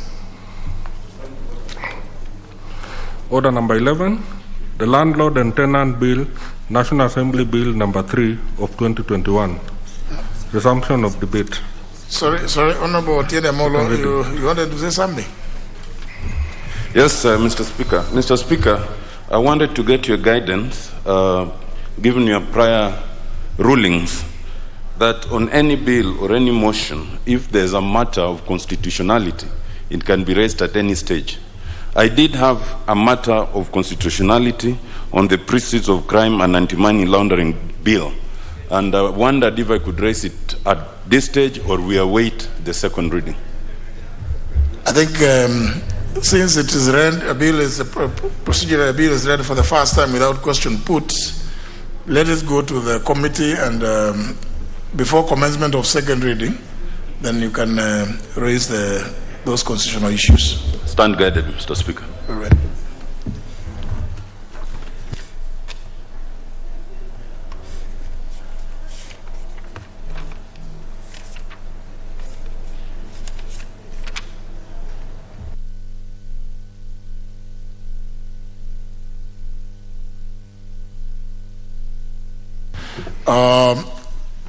On the Land Loan and Tenant Bill, National Assembly Bill number 3 of 2021, the Honorable Shadrach Mose was contributing at the time the House rose yesterday, and he has a balance of 7 minutes. The Honorable Shadrach Mose, if he's in the House, member is absent, not desiring to be present, therefore he loses his right to his 7 minutes, and any other member is at liberty to contribute. I'm assuming that all the members that have indicated here want to contribute. But let me also indicate that the members who have spoken to this motion, and this is a motion on ratification of the agreement amending the air transport agreement between Kenya and the United States of America. The report of the committee, which report was moved by the leader of the majority party, seconded by the chair of the committee, the Honorable Kosing. What? Sorry. The one on the this is the debate on the landlord and tenant. Yes. Sorry. The following members have contributed. This is the Honorable Tonui Kiprotich, the Honorable Makali Mulu, the Honorable Ngugi Duati, the Honorable Manzo, the Honorable Mili Othiambo, the Honorable Oscar Nabulindo, the Honorable Mwangi Mburu, the Honorable Atanas Munyinyi, and the Honorable Mose. So any other member. My assumption is that the ones that have indicated that they want to yes, what's your point of honor, Honorable Undo?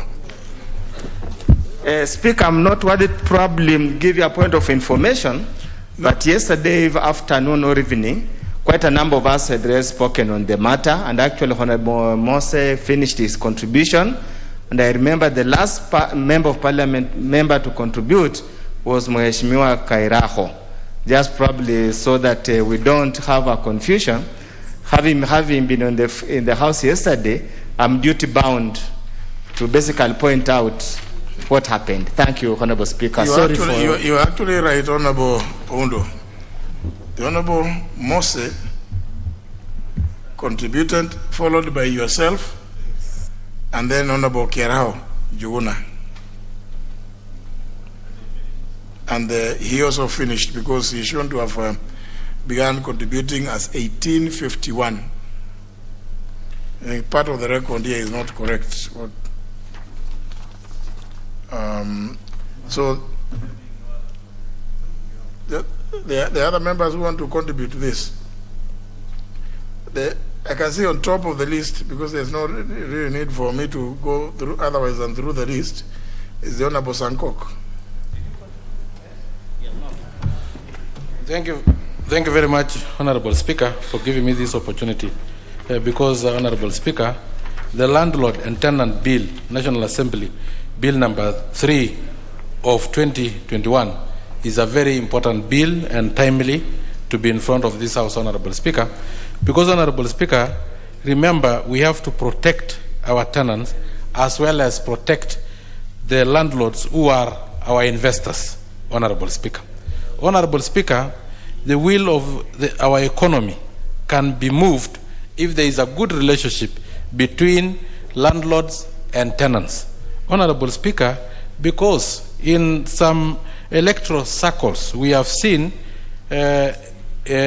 leaders raising temperatures and emotions of their constituents so that they can be elected, telling them that they can stay in other people investments without paying, Honorable Speaker. Honorable Speaker, in 2007, we witnessed massive boycott of payment of rents, Honorable Speaker, by tenants who have been paying promptly their rents, Honorable Speaker, courtesy of some political statement. So, Honorable Speaker, this bill have come at the right time so that we can warn politicians that they can do their politics, but let them not do politics on citizen properties, Honorable Speaker. Let us respect the tenants, let us respect the investors in equal measures. Honorable Speaker, and you know our system is an open market, where, Honorable Speaker, it is the demand and supply curve that determine the prices, Honorable Speaker. So, Honorable Speaker, I do support this bill, Honorable Speaker, so that we can be able to protect our tenant as well as our landlords, and we make sure that our country grow, because the more we protect, especially the landlords, Honorable Speaker, we can be able to attract more investors into this country. And any investment come with employment and tax payment, which move the wheels of our economy. I do support, Honorable Speaker. Member Voseme. Thank you, Mr. Speaker, for giving me opportunity to contribute to this.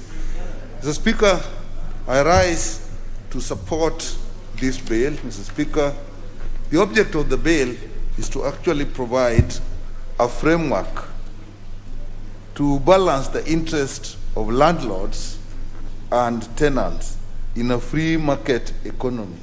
Mr. Speaker, this is an area where, to a large extent, the tenants have really suffered. Whereas it is the right of the landlords to invest and get returns for their investments, it is equally the rights of tenants to enjoy peaceful habitation. However, Mr. Speaker, that has not been so, and there has been a tendency overall that as much as landlords have been complaining of lack of payments, but I think the suffering of tenants have been great. This bill, therefore, comes at the correct time, and it brings together all the acts, the three of them, that were scattered, and therefore made it difficult for the landlords and the tenants to cohabit, to live together and within the law.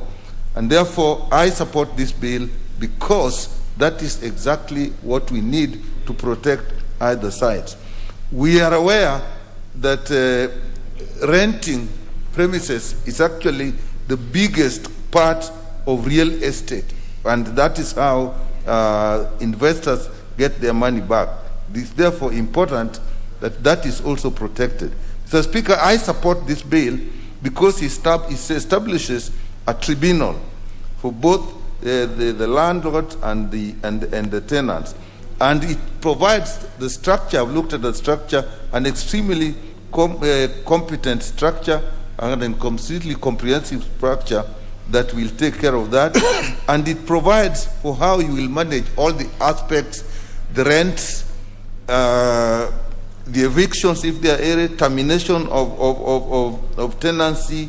All these are actually taken care of, Mr. Speaker, and it even provides and actually enforces even tenants to keep fairly good details of records that they need.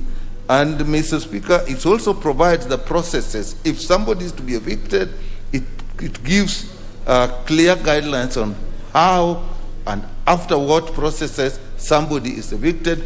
If there is an appeal, it gives clearly where, how, and the appeals are made. And those come out very clearly. Mr. Speaker, what I really like again about this bill is the clarity of the definitions. When it comes to tenancy, it clearly says whether it is a composite tenancy, whether it is service charge tenancy, all those are taken care of. And when it comes to rent, it is quite clear. It says the rent, what type of rent we are talking about. Fair rent is defined. What is a fair rent? It takes into consideration the environment in which the premises are, whether it is a premises, a domestic premise, or it is a business premise. All those come out very clearly. And, Mr. Speaker, it also brings a clear distinction, which probably we'll have to look into, the house and the land on which it stays. Because for a long time, actually, I believe that once there is a development on the land, it's basically the same. But it gives a clear distinction on how the land can be used even when the house is rented. So, Mr. Speaker, the tribunal itself is very well constituted, and if you look at the membership and the fact that in line with all the other things that we are been discussing, or the processes that we are on now, it is under the judiciary, and the membership is picked through the judiciary system, and therefore I think it is legally sound. Under clause 15, for example, the tribunal is allowed to take up matters even without complaints. One does not have to complain. If the tribunal has information that certain things are going on, they can take up those matters. And it has the power to summon all the parties. So, Mr. Speaker, I find this bill is going to take us a long way. It's going to protect the tenants, and it's going to make sure that the landlords receive their investment, returns from their investment as they intended. With that, Mr. Speaker, I support this bill.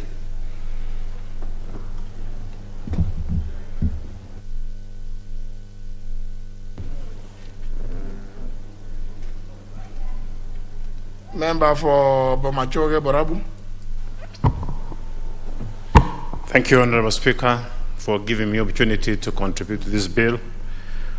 Honorable Speakers, I want to start by saying that if there is an industry that has been very messy, is the industry of housing, especially in the urban areas.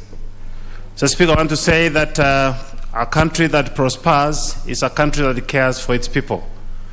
We are now talking of a framework with the clear policy guidelines and also engagement between the landlord and also the tenants. I stand to support this bill, Mr. Speaker, on the grounds that where there is order, we expect more prosperity. We expect more respect. We expect joy, both between the tenant and also the landlord.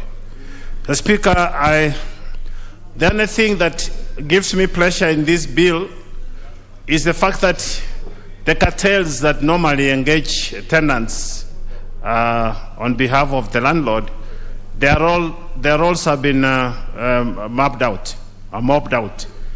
And the way the landlord and also the tenants have to engage has been spelled out clearly within the framework. And this Honorable Speaker makes it really encouraging for people to think of not owning houses because their rights are protected. We can see now more people encouraging rental premises. This will not only grow the economy, but it will also reduce the level of disorderly settlements that we see in the countryside. So, Mr. Speaker, I want to say that in this bill, the tenant has their rights well spelled out, and also the landlord has their rights spelled out. And what's more important also is that if the landlord is going to deal with the agent's role has also been spelled out. It has to be well written and also accessible to the tenants. In normal circumstances, we have been operating as a country full of cartels, and that has been very frustrating. So, Speaker, I therefore support this bill and look forward to see the country having a tenant and landlord relationship improved. Thank you very much. Member for Arienda. Thank you, Mr. Speaker. Mr. Speaker, I rise to support this bill. I have carefully looked at it, and it resolves very grey areas in law. First of all, Mr. Speaker, it seeks to consolidate 3 different prior pieces of legislation, each which sought to have a parallel regime, and it rationalizes them into one act of parliament. Mr. Speaker, this bill carefully balances the rights and obligations both of the tenant and of the landlord. We have had situations where landlords would mistreat tenants and there would be no proper protection. But similarly, there were also situations where tenants would mistreat landlords using the provisions of the law. This bill now seeks to balance those 2 areas very carefully.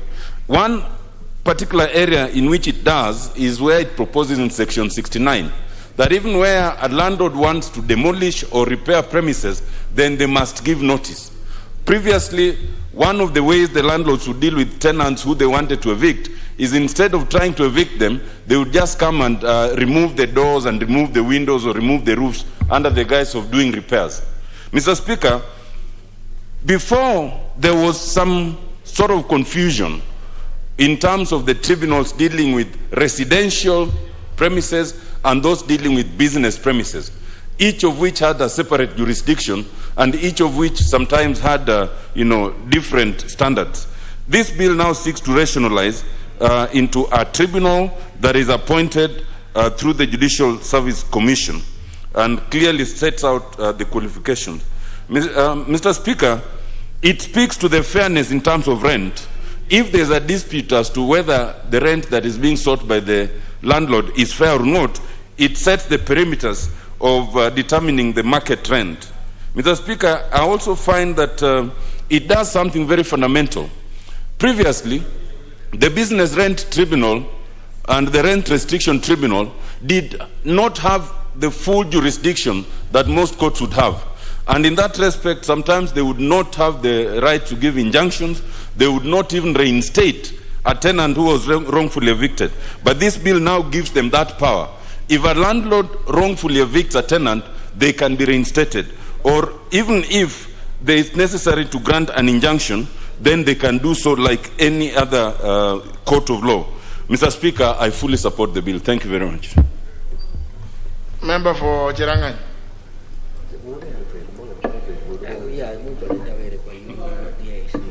Member for Chirangai.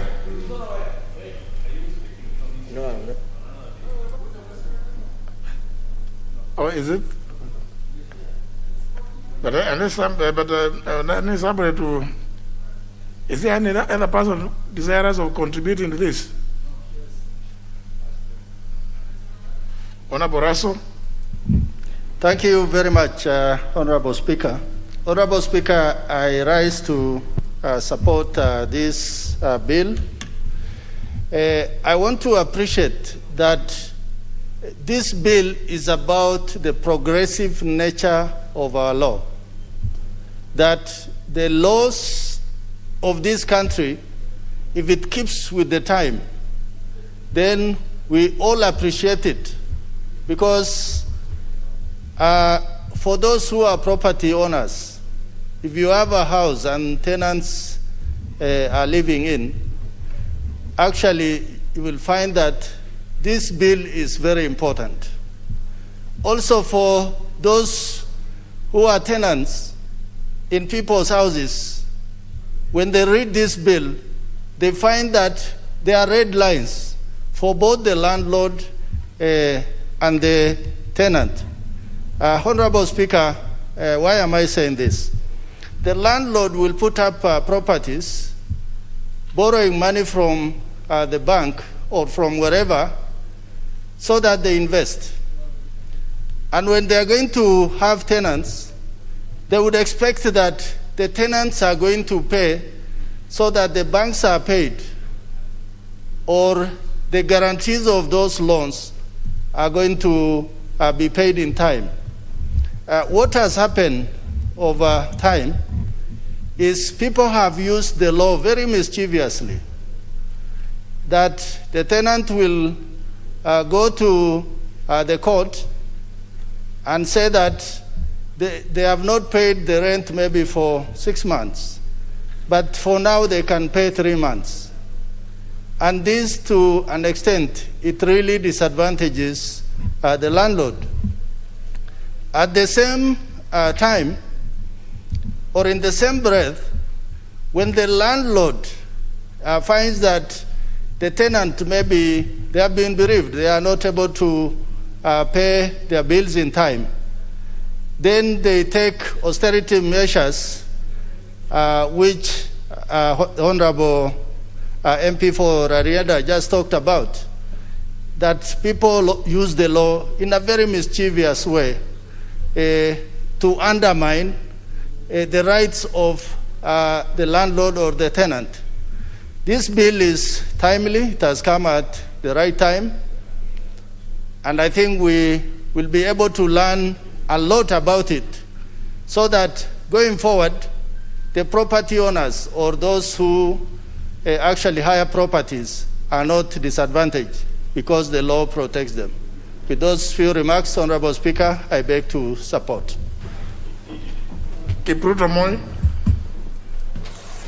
Thank you, Mr. Speaker, for this opportunity to contribute to this landlord-tenant bill.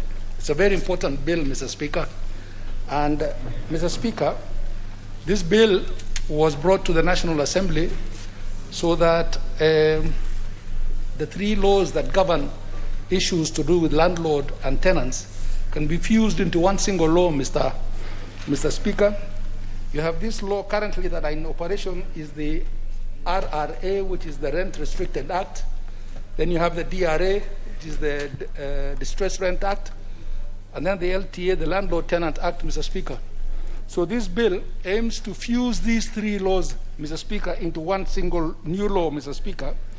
And this is intended to protect both the landlord and the tenant, Mr. Speaker.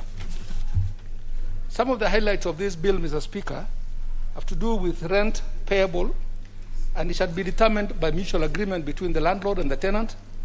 And if there is no agreement by both parties, Mr. Speaker, there is a tribunal to determine what the rent will be. And the bill also, in Section 18, Mr. Speaker, highlights the procedure that could be used to increase or decrease rents, Mr. Speaker. The landlord, Mr. Speaker, must issue a written notice 3 months, 90 days, prior to rent increase.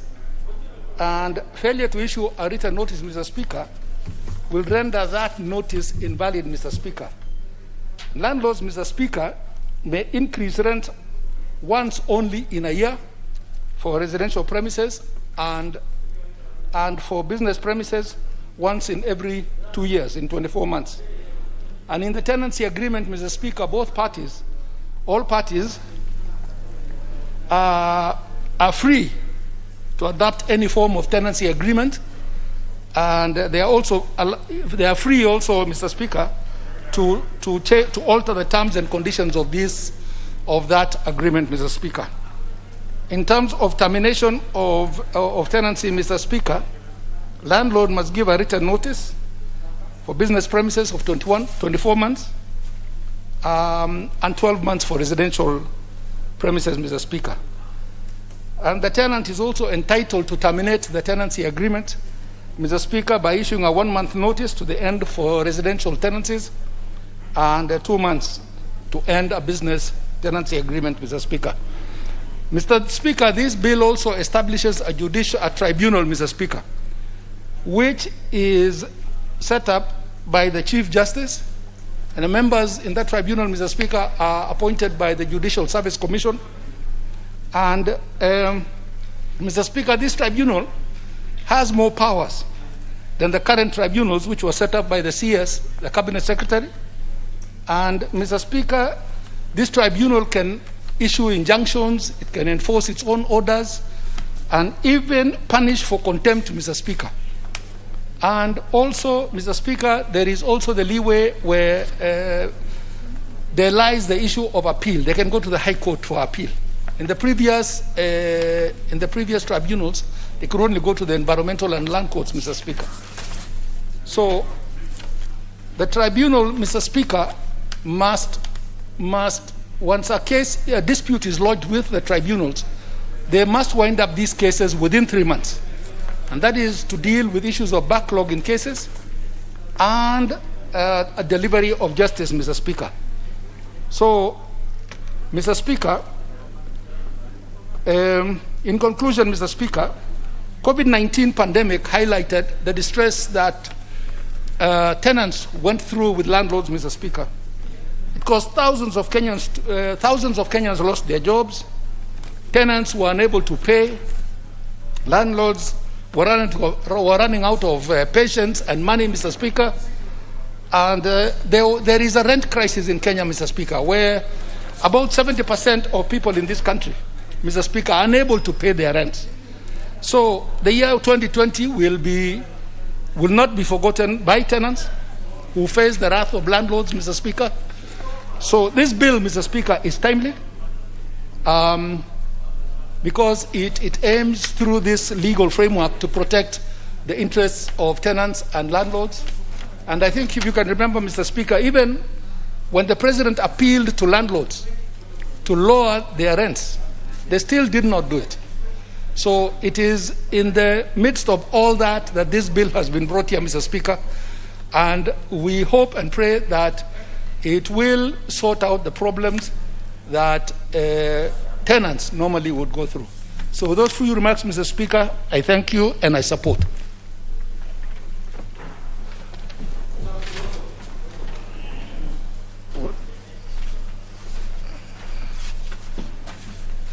Member for Karachuonyo.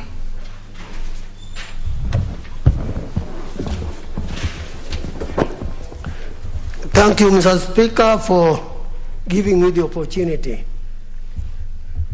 Now, for any country to develop, you need these two sides of the people signing this agreement of tenancy. The investor who gives his property for rental is a very, very essential part of the agreement, and indeed, it is important that he gets his return in order that he can develop, and again, he can develop the country. If he were to be interfered with in terms of his income, for sure, he will suffer and the country will suffer.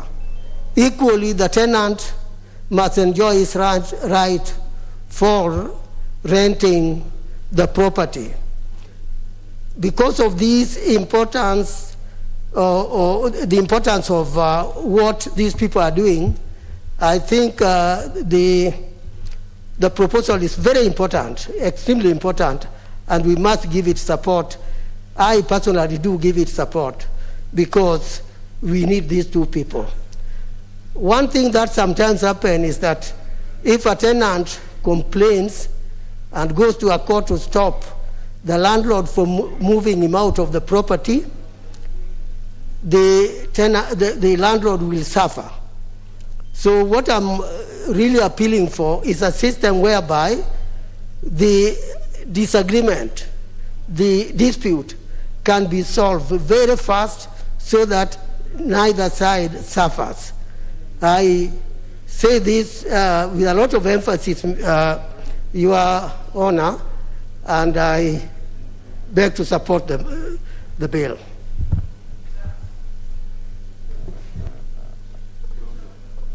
Honorable Kilonzo. Mr. Speaker, I stand in order number 95.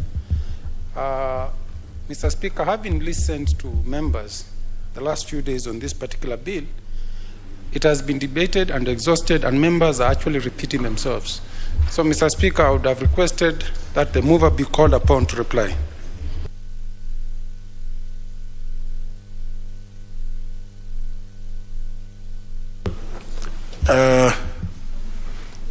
Honour members, you know that it is you to make the determination. And therefore, honour members, I put the question, which is that the mover be called upon to reply. Will as many as of that opinion say aye? Aye. As many as the contrary opinion say nay? The ayes have it. Mover. Thank you, Honourable Speaker. At the outset, I want to thank the members for the very vibrant contribution towards this bill.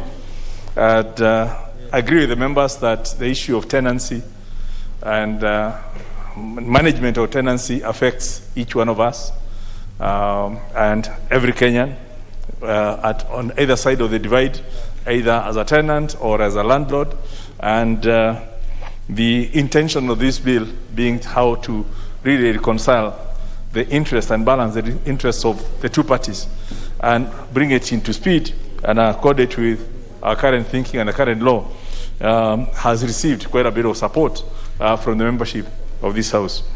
I also want to thank the committee for the various, the detailed report and having gone through the public participation and bringing out some of the issues. And I do look forward to members who expressed any reservations, that we will have adequate time for them to bring any amendments so that we can process all those amendments and ensure that we enrich this law so that it becomes the real law that we want, the progressive law that we want to have for purposes of ensuring our tenants and landlords enjoy their rights and privileges under the proper protection of the law.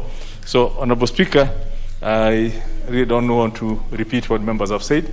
I believe there's been total concurrence on all the matters. I've been listening to it, and there's very little in terms of dissent that has been exhibited in this. So, with those few remarks, I beg to reply. Very well. Honour members, as you can see, and I think perhaps we may have to, I don't know whether we will have to be ordering all the time for convenience of the House. At the beginning, all questions are required to be put.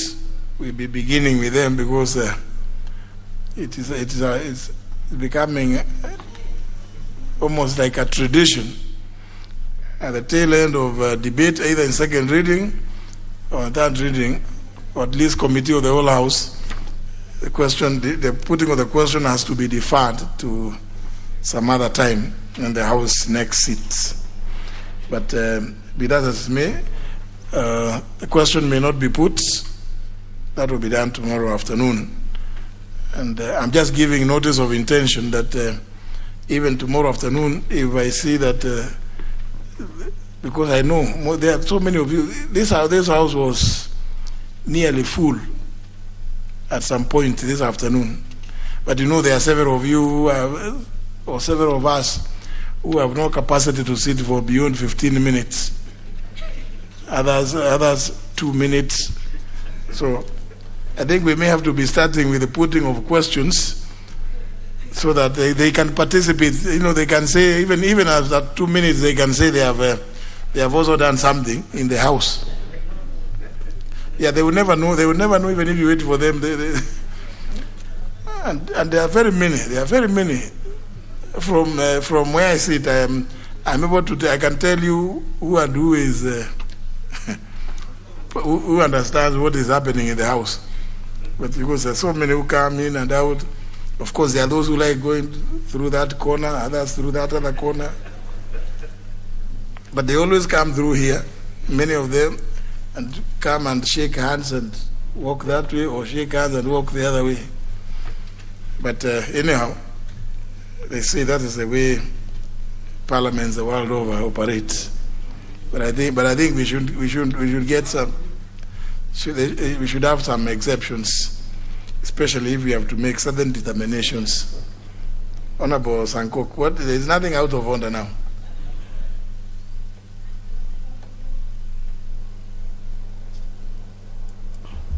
Honorable Speaker, I'm just following up on what you are saying, Honorable Speaker, because we should actually learn from our leader.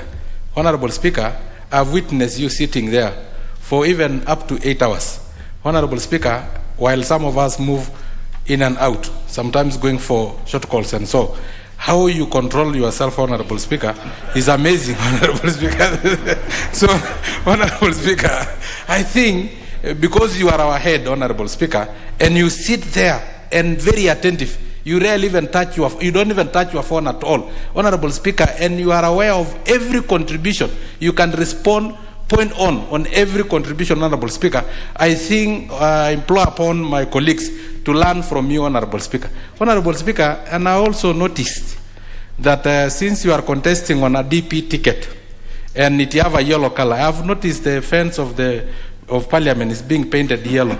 Is it a sign? Is it symbolic or something like that, Honorable? But we will all support your presidential bind.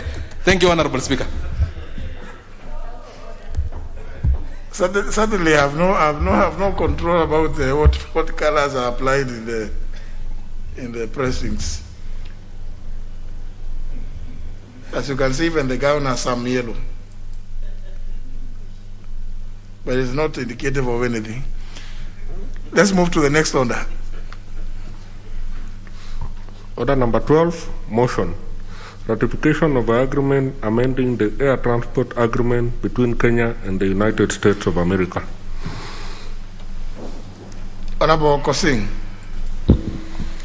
I thank you once again, Honorable Speaker, for this very important opportunity to move this motion. And in moving, Honorable Speaker, I would like to say that this House adopts the report of the Departmental Committee on Transport, Public Works and Housing on its consideration for ratification of the agreement amending the transport agreement between Kenya and the United States of America, laid on the table of the House on Wednesday, August 18, 2021, and pursuant to provisions of Section 8.4 of the Treaty Making and Ratification Act 2012, approves the ratification of the agreement amending the air transport agreement between Kenya and the United States. Honorable Speaker, this is a very important amendment, Honorable Speaker. And in so doing, or in so moving, Honorable Speaker, the proposed amendment is proposing to amend 3 sections of that protocol, Honorable Speaker. They are proposing to amend paragraph 1, paragraph 2, and paragraph 3. And let me give you the text, Honorable Speaker. The text is, the agreement seeks to amend paragraph 1, subparagraph C, by deleting it and replace with the following, Honorable Speaker, which is now new paragraph C. And I read, the right to perform international air transport between points on the following routes. Roman 1. For airlines of the United States from the points behind the United States via the United States and intermediate points to any point or points in Kenya and beyond, and for all cargo services between Kenya and any points or points. Roman 2, Honorable Speaker. For airlines of the Kenya from points behind Kenya via Kenya and intermediate points to any point or points in the United States and beyond, and for all cargo services between the United States and any point or points. That is, Honorable Speaker, proposed amendment to paragraph 1. In paragraph 2, Honorable Speaker, the agreement. Thank you, Madam Speaker. I didn't know, because when I was beginning, Mr. Speaker was there. Madam Speaker, and you know I respect you a lot, and I thank you, Madam Speaker. Paragraph 2, Honorable Madam Speaker. The agreement also seeks to amend paragraph 2 by deleting the final clause and replacing it with the following, Madam Speaker, which is, without directional or geographic limitation and without loss of any right to carry traffic otherwise permissible under this agreement, provided that, with the exception of all cargo services, the transportation is part of service that services a point in the homeland of the airline. That is a paragraph. That is a text as it is, Madam Speaker, in paragraph 2. Paragraph 3, Honorable Speaker, what is it seeking? The agreement further seeks to amend paragraph 3 by deleting it and replacing it with the following new paragraph, Madam Speaker. What is it? It is, as I read, on any segment or segments of the routes above any airline of party may perform international air transportation within any limitation as to change at any point on the route in type or in number of aircraft operated, provided that, with the exception of all cargo services in the outbound direction, the transportation beyond such point is continuation of the transportation from the homeland of the airlines and the homeland direction, and inbound direction, the transportation to the homeland of the airline as continuation of the transportation from beyond such a points. Honorable Madam Speaker, that is the text as it is, and that is legal international way of drafting protocols and agreements. But Madam Speaker, what does it mean? In short and in clear terms, or in basic terms, here, Honorable Madam Speaker, FedEx, which is an airline in America, is seeking to set a base in Kenya. So that, Honorable Madam Speaker, FedEx can be able, FedEx, for people who may not know, Honorable Madam Speaker, is a cargo airline. It is a parcel carrying airline. It's an American airline carrying parcels and cargo. And therefore, Honorable Speaker, what they are doing, and they have agreed with government, national government and executive, is they want to set a base here in Nairobi, Madam Speaker, so that they can carry parcels between here and the United States and also within the region, Madam Speaker. And in other words, they are intending to set a base or a vocal point, Honorable Madam Speaker, here in Nairobi. That's what they are seeking. In brief and in short, in those three paragraphs, which are more technical and I will say jargons within the transport world, which we understand, Madam Speaker, and other people might not understand. Madam Speaker, maybe Kenyans are asking, but we already have Kenya Airways flying to US. So what is this? Madam Speaker, this is on cargo. And the agreement we have between the Americans on KQ is not about setting a headquarter or a base, because we already have Nairobi being a hub of Kenya Airways in terms of, Madam Speaker, civilian and public transport. But on cargo, Madam Speaker, we don't have any. And that's why they are seeking that we allow FedEx, Madam Speaker, to set up a base, to set up a headquarters here in our country so that they can then fly between our country, America, as I said earlier, and also between within the region, Madam Speaker. This is a very important request, Madam Speaker, for our country.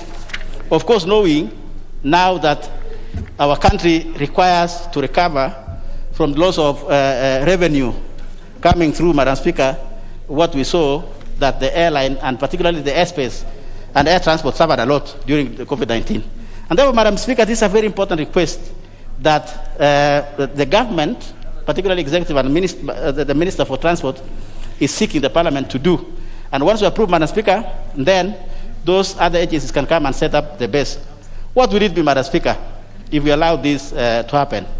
It will, of course, mean, Madam Speaker, that there will be, of course, creation of jobs for our young people and ourselves, Madam Speaker, in this country. Again, Madam Speaker, we don't have any cargo headquarters here in Nairobi. So it means what? One, it means jobs. Two, it also means business. And that sets up new business opportunities in our country.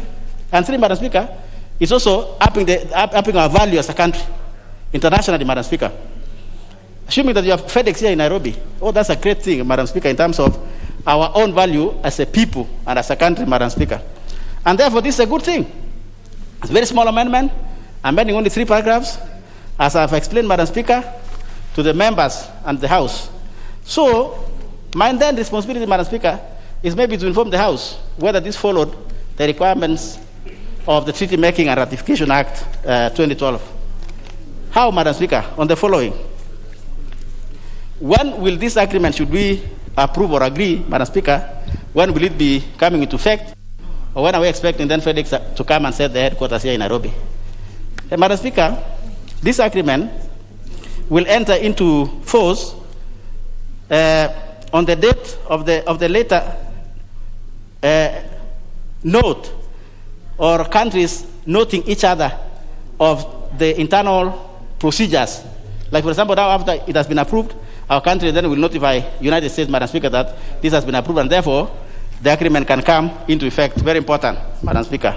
2, I would like to inform the House that the Cabinet, during its second meeting, 2020, held on 19 March 2020, Madam Speaker, approved the memorandum of consultations on the agreement amending the air transport agreement between the Republic of Kenya and the United States of America, entered into during the International Civil Aviation Organization, ICAO, Madam Speaker, air service negotiation event held in Jordan. So this was done, Madam Speaker. It was negotiated and it was agreed between governments that this should be done. And therefore then, of course, led to the requirement that we, the House, then should be able to look at it and ratify it. Madam Speaker, in terms of constitutional implication, I would like to inform the House, Madam Speaker, as follows, that the agreement between Kenya and the United States of America is consistent with the Constitution and promotes constitutional values and objectives. The agreement, Madam Speaker, is not proposing any amendment to our Constitution.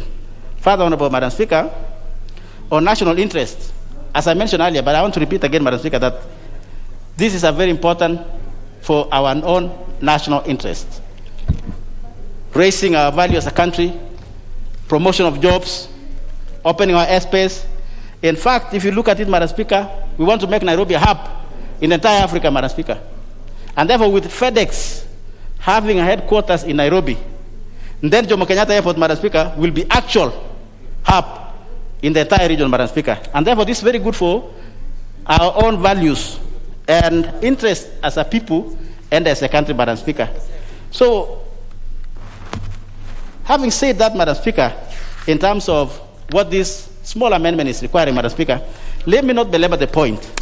Let me just conclude, Madam Speaker, and of course our details on this agreement is in our report, but allow me, Madam Speaker, then to conclude by saying that the committee recommends to the House to approve the ratification of this agreement, Madam Speaker, signed on 5th February 2020, amending the air transport agreement entered into between Kenya and the United States of America, which was signed in Washington, D.C. on 8th June 2008, as the approval is in our national interest, Madam Speaker. So with those few remarks, as I move, I would like to request my colleague, Honorable Shada Mose, Madam Speaker, to second the motion. And I thank you. Oh, is seconding? Second, I'm asking Honorable Shada Mose to second. Very well. Let's continue.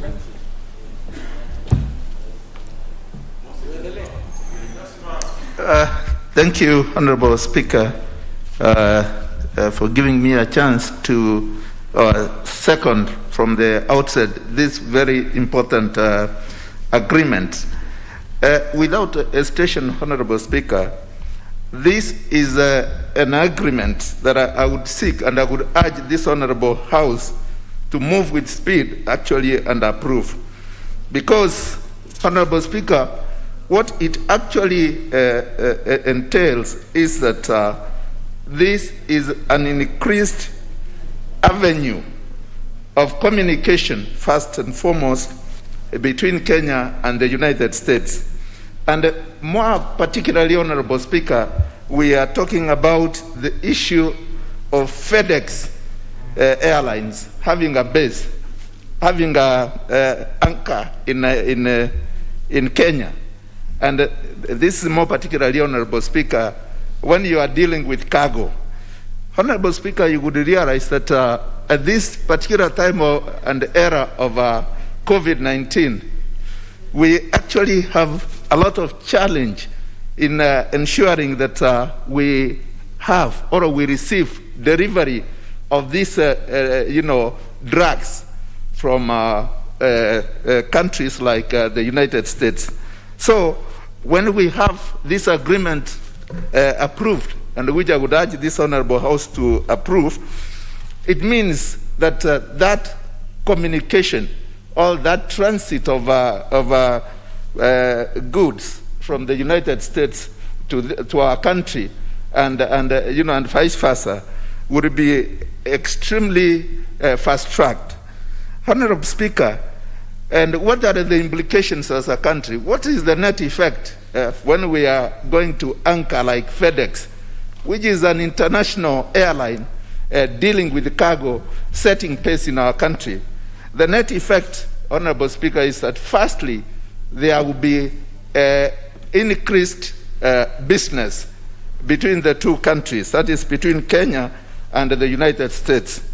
Secondly, Honorable Speaker, as has been argued, there would be an opportunity, there will be creation of employment opportunities, because we will have very many of our young people who would be required to work in this industry. And therefore, when you are having the same setting pace here, it means many other things.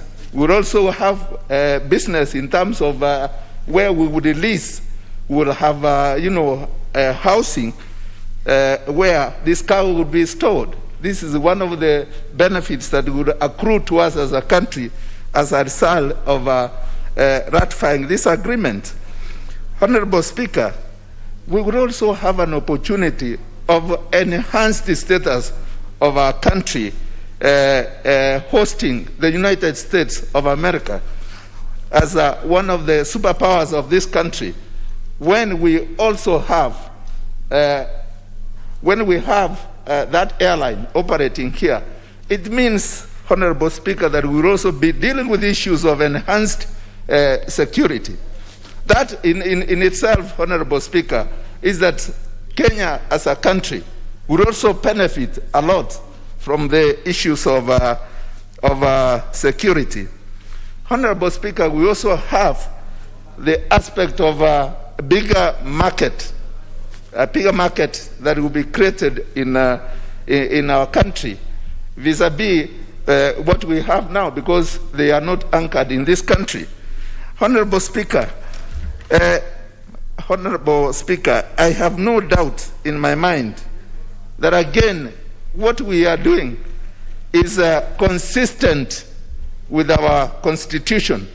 In fact, is something that we are year in, year out, are ensuring that we are also doing business in line with our 2010 Constitution. And therefore, we are, in actual sense, expanding our relations in terms of business transactions.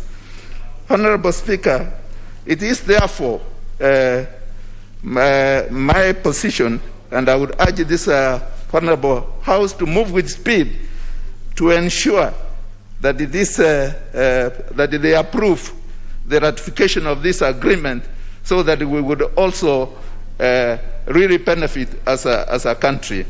And therefore, Honorable Speaker, with those remarks, I beg to second.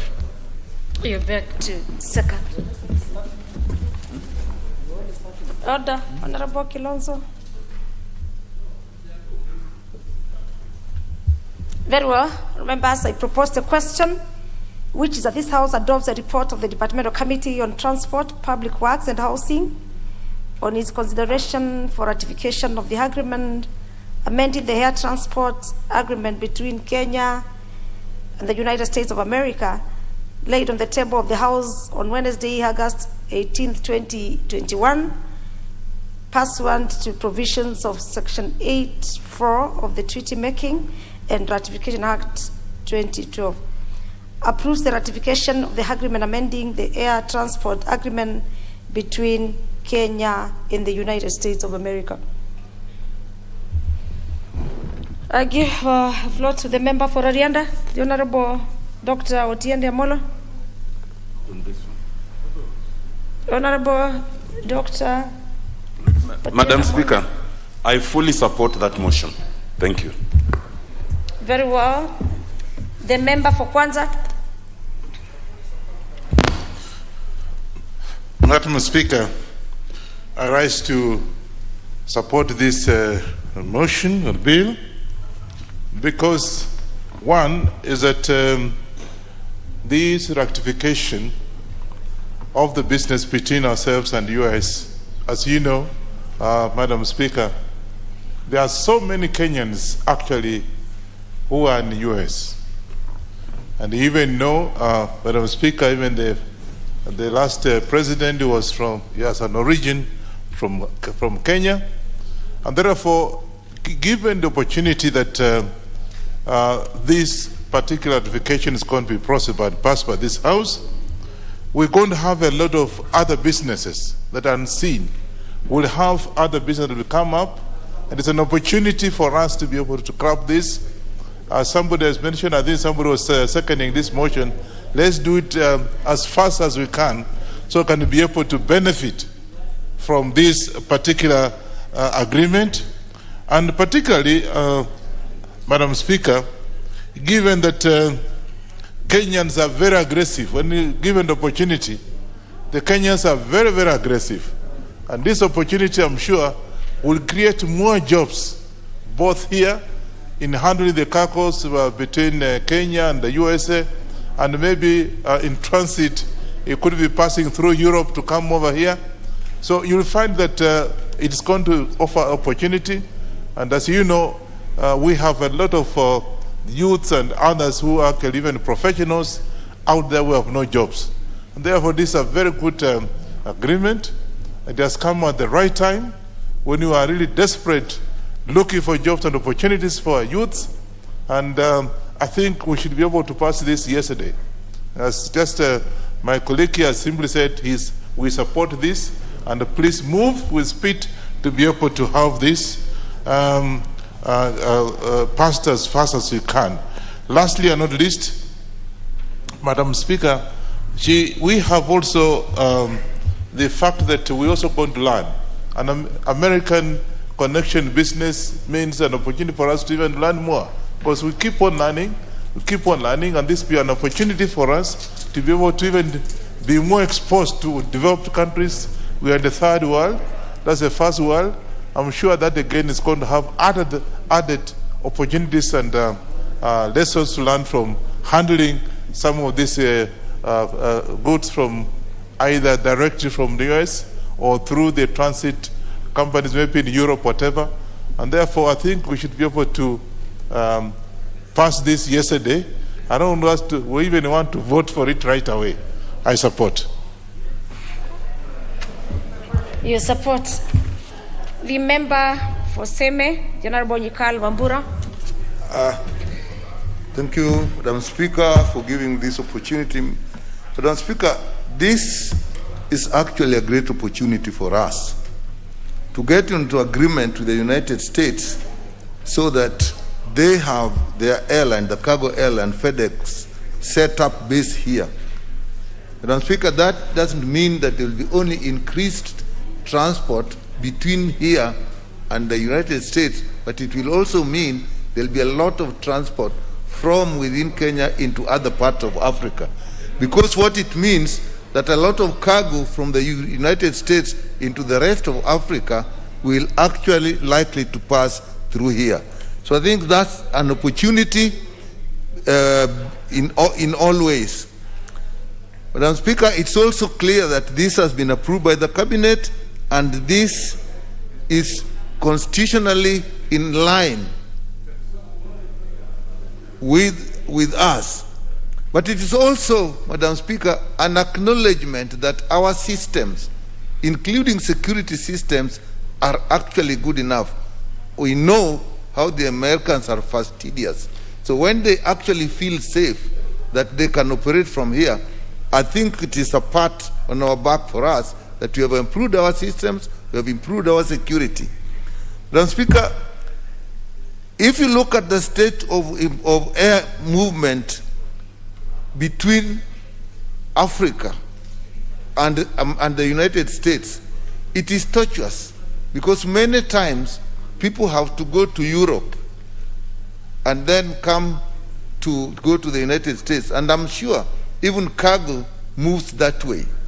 So if we have direct movement into Africa, I think that's going to make a big difference for us. And I think it will even improve the movement from Africa to Asia, Middle East, even India. I think it will be easier to move through here. It is our hope, Madam Speaker, that this is happening with cargo, and that the next thing it will actually be with passenger transport. You know, they have huge airlines, and if they start operating here, that will be a great thing. It will improve our business. We know that repatriation, financial repatriation from the US into Kenya is one of our biggest income.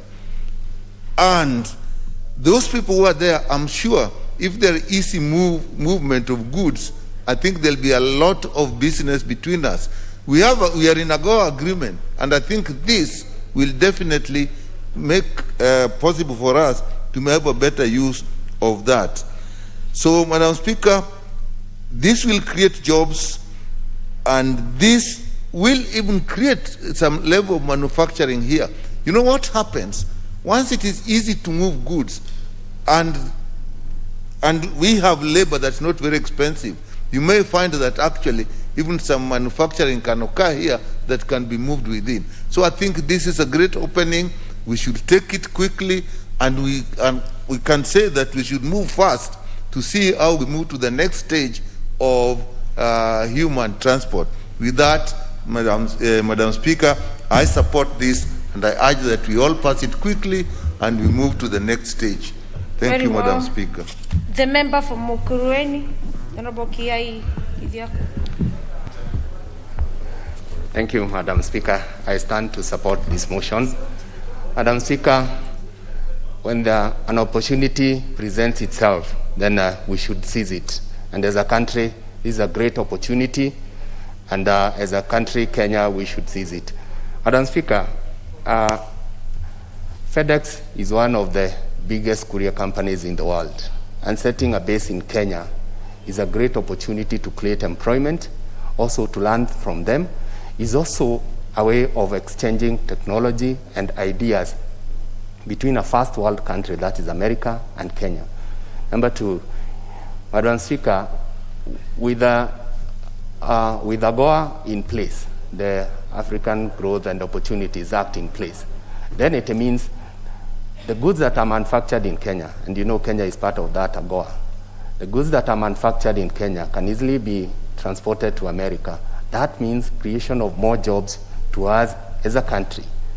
Madam Speaker, also the fact that passenger business between Kenya and America has always been affected by frequent travel advisories. Then there's an opportunity also to farm up and tell them, look, if we can do cargo from Kenya, then we can also do passenger. So I also need to point out that the greatest diaspora in terms of Kenyans lives in America, and therefore is also a business opportunity to transport goods from America to Kenya and vice versa, using these reliable, internationally recognized courier. Finally, Madam Speaker, you also know that as a country that was ravaged by COVID, this is a huge opportunity to rise up from the ashes of COVID and bring our economy back on track. And we have been given an opportunity to make an African hub through FedEx, whereby they will be transporting cargo and offering courier services to other African countries from Nairobi. Then this is an opportunity that we should not miss, and we should embrace it wholeheartedly and as fast as possible. Thank you. Very well. Let me have the leader of majority, the member for Piri. Yes, thank you, Madam Speaker. Honorable Speaker, I rise to support this ratification of the agreement, amending basically the air transport agreement between Kenya and the United States of America. And basically, just to mention that this bilateral air service agreement, or as they are called, BASA in local lingo within the transport industry, have been around for almost as long as flying has been taking place. And as flying became more popular over time, and airlines expanded their service and reach, it became necessary to have some rules and regulations and agreement so that you avoid some unfair competition, because you would find that the big airlines would stifle the growth of smaller airlines in the absence of those bilateral agreements. And they basically are written to protect the various flag carriers from the two nations or the reciprocating nations, and generally will involve lots of consultation. And if you look at, Madam Speaker, if you look at even the report of the committee, you will see the listing of the various bodies that are involved in the negotiation. Even for these three amendments, all the various stakeholders in the airline industry were involved. Now, the main agreement itself takes bigger, groups and missions, and the whole is a whole issue of diplomacy to actually get together. And if you notice, from the time that the bilateral air service agreement was signed in 2008, it took another, so many years to get the first airline coming from, in terms of having a direct flight from Kenya to the US, because of all the things that needed to be done. And at least we now know we have direct connections. Again, going back to history, sometimes in 1944, the Convention on Civil Aviation was signed in Chicago and became called the Chicago Convention. And that's what created the organization that oversees all matters to do with civil aviation from a multilateral perspective. And this organization is now the International Civil Aviation Organization, ICAO. I had the opportunity to attend several of its meetings when I was Minister for Transport. And Kenya is highly regarded both within the ICAO and also within the International Maritime Organization, which also does the sea regulation of the sea traffic. And so all these bilateral air service agreements are now created within this framework of the Chicago Convention, and coming closer home within Africa, there's something that was called the Yamoussoukro decision for countries within Africa that also created how airspaces would be sorted out, how bilateral issues would be sorted out, and the reciprocity issues within Africa. But the long and short of it is the basic, the bilateral air service agreement between Kenya and these other countries enables our flag carrier, which is mainly Kenya Airways, to provide the scheduled air services and to expand the existing route network, which is critical, especially now with the shrinking of the routes globally because of restriction on travel due to COVID. It also, on the other hand, works on the reciprocity of what happens to other airlines. I really don't want to beat up the point. I think the chair has done great work. Thanks to the committee for looking through this. Thanks all the stakeholders. And the fact that even when there was an advertisement for public participation, it was endorsed.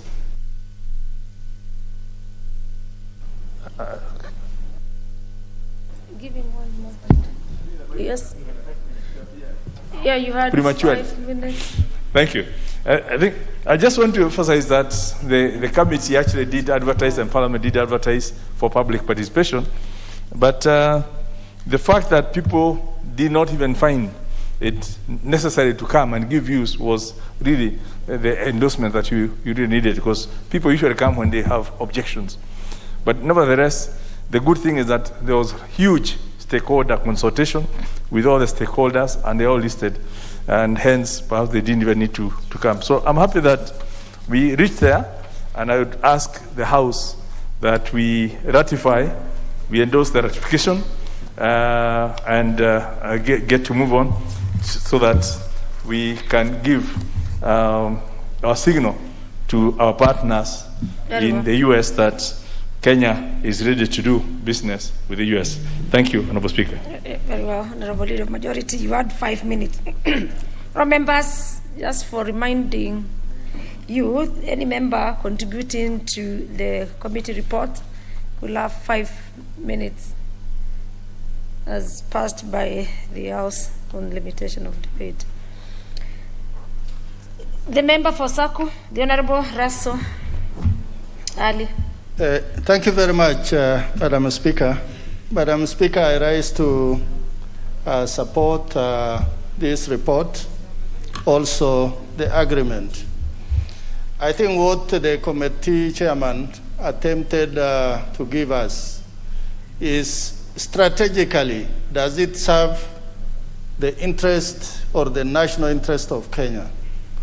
Which he replied in the affirmative.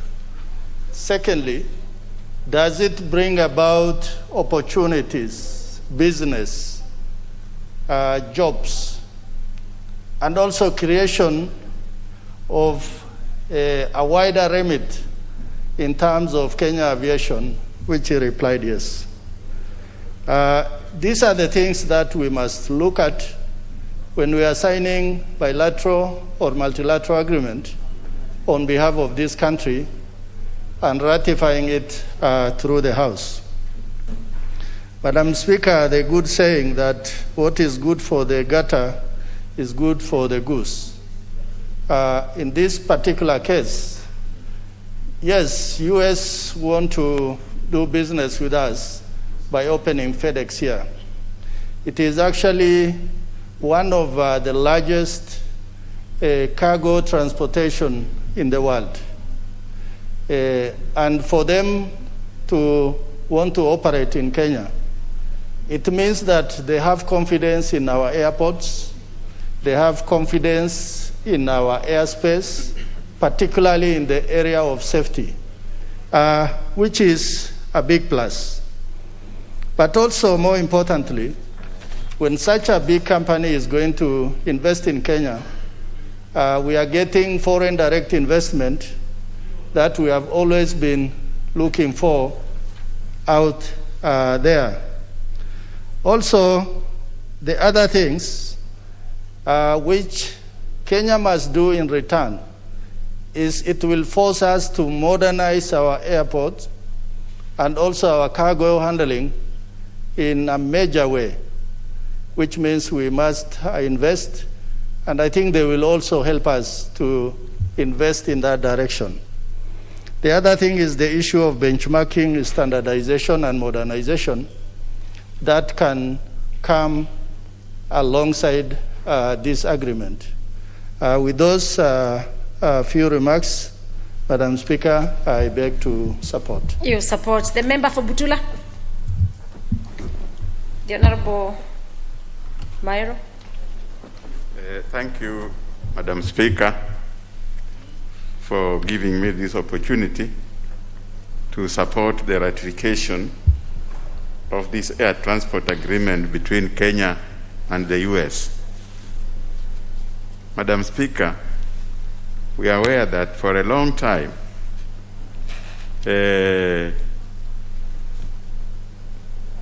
trade between Kenya and US has been on the lower side.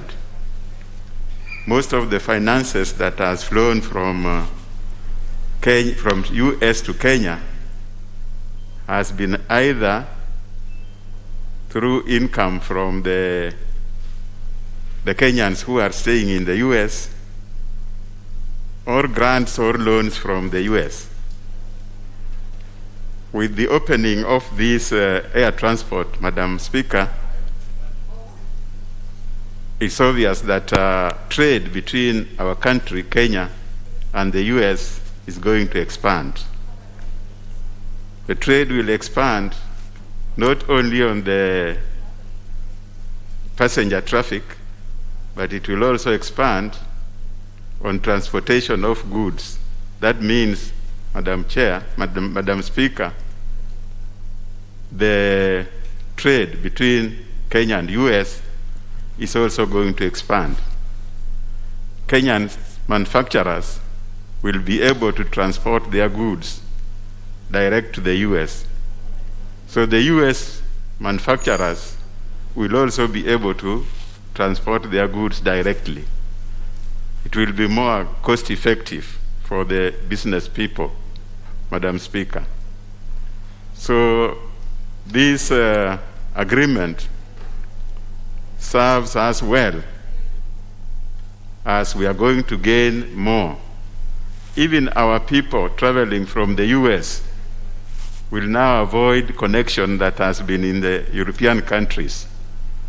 So the agreement, Madam Speaker, serves us well, and I'm sure it's going to improve a lot of business between this country and the US. Madam Speaker, as we get more flights from US directly to Kenya, we must also realize that there's going to be improved security, because, as we know, the Americans will be very careful about the security in this country, and therefore we will have to double the standard of our security to make sure that we don't have any hiccups that can interfere with the trade between Kenya and US. So, Madam Speaker, I support this agreement and ask this House to speed up the approval.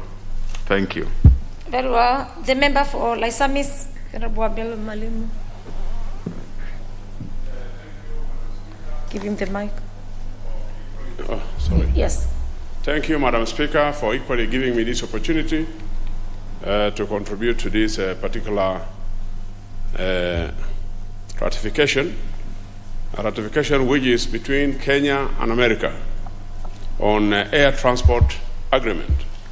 Madam Speaker, it is actually an opportunity that Kenyans need to grab and run with it, that America and Kenya are extending a hand towards each other, form of like the handshake we have between Raila Amolo Odinga and our President Uhuru Muigai Kenyatta. Madam Speaker, the fact that the company which is actually registering to join cooperation with Kenya, I'm told it is a air transport services company called FedEx. FedEx is an international cargo transport company operating in America. And therefore, if such a company comes to Kenya, we should actually open up our gates to welcome them into this country. Secondly, Madam Speaker, I have come to learn that many Kenyans have been going to China to import goods into this country.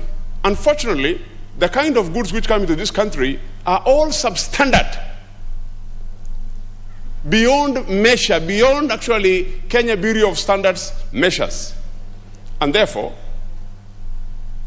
with the coming of such an airline, and that Kenyans will have an opportunity to import goods directly to this country, it means we will have to now go to more quality. We will be able to import quality goods, be it furniture, be it ware,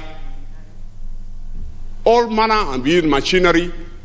Because I have seen even some machines which are manufactured in China and which our Kenyans import into this country, as much as those companies have some bilateral understanding with maybe EU countries, the EU countries will say that particular machinery is not advisable to be used in their country.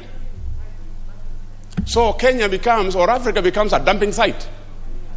We should actually encourage Kenyans to be able to buy quality, because cheap is expensive. You buy an item today, and within few days, that item is broken down. So you end up buying, and you end up buying, and you end up buying. Therefore, Madam Speaker, equally, the other day, I have also seen where Kenya, there was that agreement between Kenya and America, where Kenya was trying to appeal to America for them to start passenger aircrafts. And now, both combined, you will realize that for somebody to go to America, when you are using other airlines, you will have to go through Dubai, transit there, or through other countries. By the time you reach America, you are totally exhausted. Madam Speaker, with the introduction of, if this bilateral between Kenya and, this ratification between Kenya and America takes effect, therefore, our Kenyan people will be able to get employment, first and foremost. And the fact that there is also competition within East Africa. For instance, we have countries like Rwanda, like Tanzania, and even Uganda.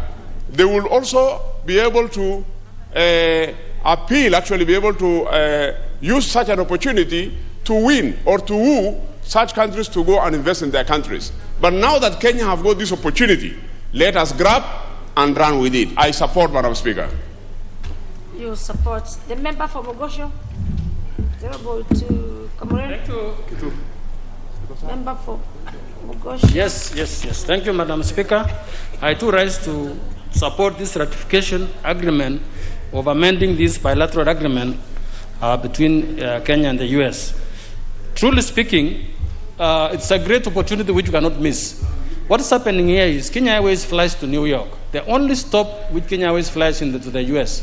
If you look at this competitor, the Ethiopian Airlines, they fly to more than 3 or 4 cities in the U.S. Now, since we have so many of our brothers and sisters who are working in the U.S., an opportunity to have the Kenya Airways flying to Dallas, one of the hubs in the U.S., and to fly to Chicago, another hub in the Northwest. And this is a great opportunity for those who want to increase commerce between the two countries. Secondly, it will also attract more tourists to come, because it will reduce the connectivity which needs to fly through Europe sometimes or through other states. So this is an opportunity for us to attract more tourists and also more dollars to our economy and more jobs to our people. Secondly, it will also increase the interaction between people to people. We know most of our universities have got so many links with various universities in the U.S., and by actually reducing their connectivities and all that, this will be a great opportunity for those people to visit Kenya. It will also lower the cost for cargo and mail, as we have heard of the FedEx wanting to set up a hub here in Kenya, so that it can be a center to fly most of the mail outside the country. So in short, Madam Speaker, this is a great opportunity which I totally agree, and I also say I will urge the House to ratify this amendment as soon as possible. With that, I support. Thank you. Very well. The member for Chiraganyi, Honorable Joshua Kutuni. Honorable member for Chiraganyi. Madam Chair, thank you very much. Madam Chair, I don't want to belabor the members. I concur with all their sentiments. I stand to support, Madam Chair.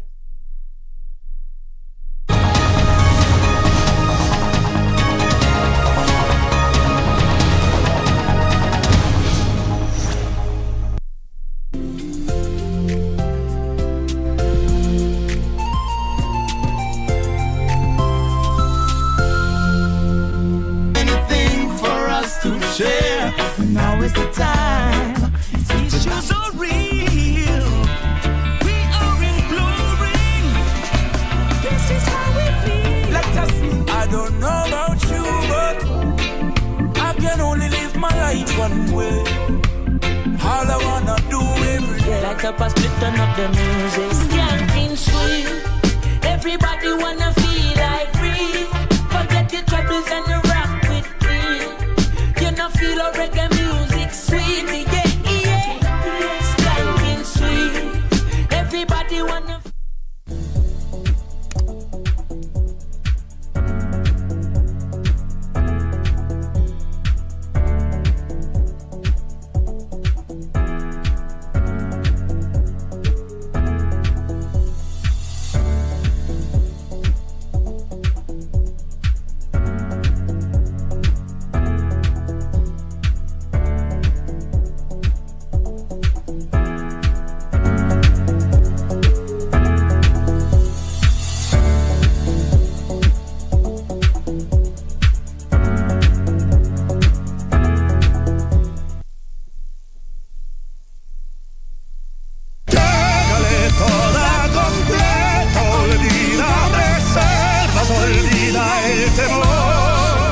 I have never forgotten you. Never. You know that my heart belongs to you. Happiness. I just want you to tell me one thing with complete honesty. You're only looking at this young woman as an employee, right? It's true. I'm in love with Cassandra. What the heck were you thinking when you brought this band and serenaded my daughter? I'm not forgiving you. And I'm not going to listen to you. As your boss, I order you to leave me alone. Please.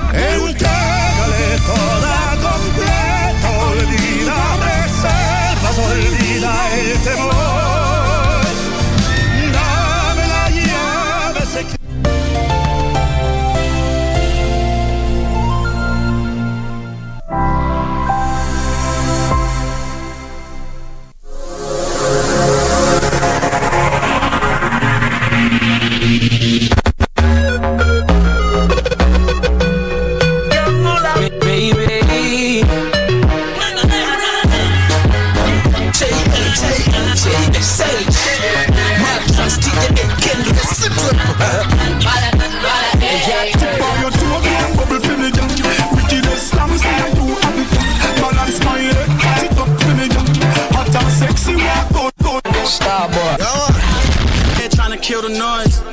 They killed Nick will never fill the void. I know the devil cry to tear joy. Look, I know the devil cry to tear joy. Wait, I never tell, but you heard the stories. I can never tell. Is this heaven, hell, or purgatory? Early morning ain't early for me. I'm losing sleep. Whole lot of sheep, I'ma count them each. But f*** it, I've been up late. I've been getting twisted. I've been mixing up the love hate. Swear it, this bitch and I've been missing for a month straight. Lost faith, but I'ma die for it. I'ma win. I just hope that I'm alive for it. This is what it is.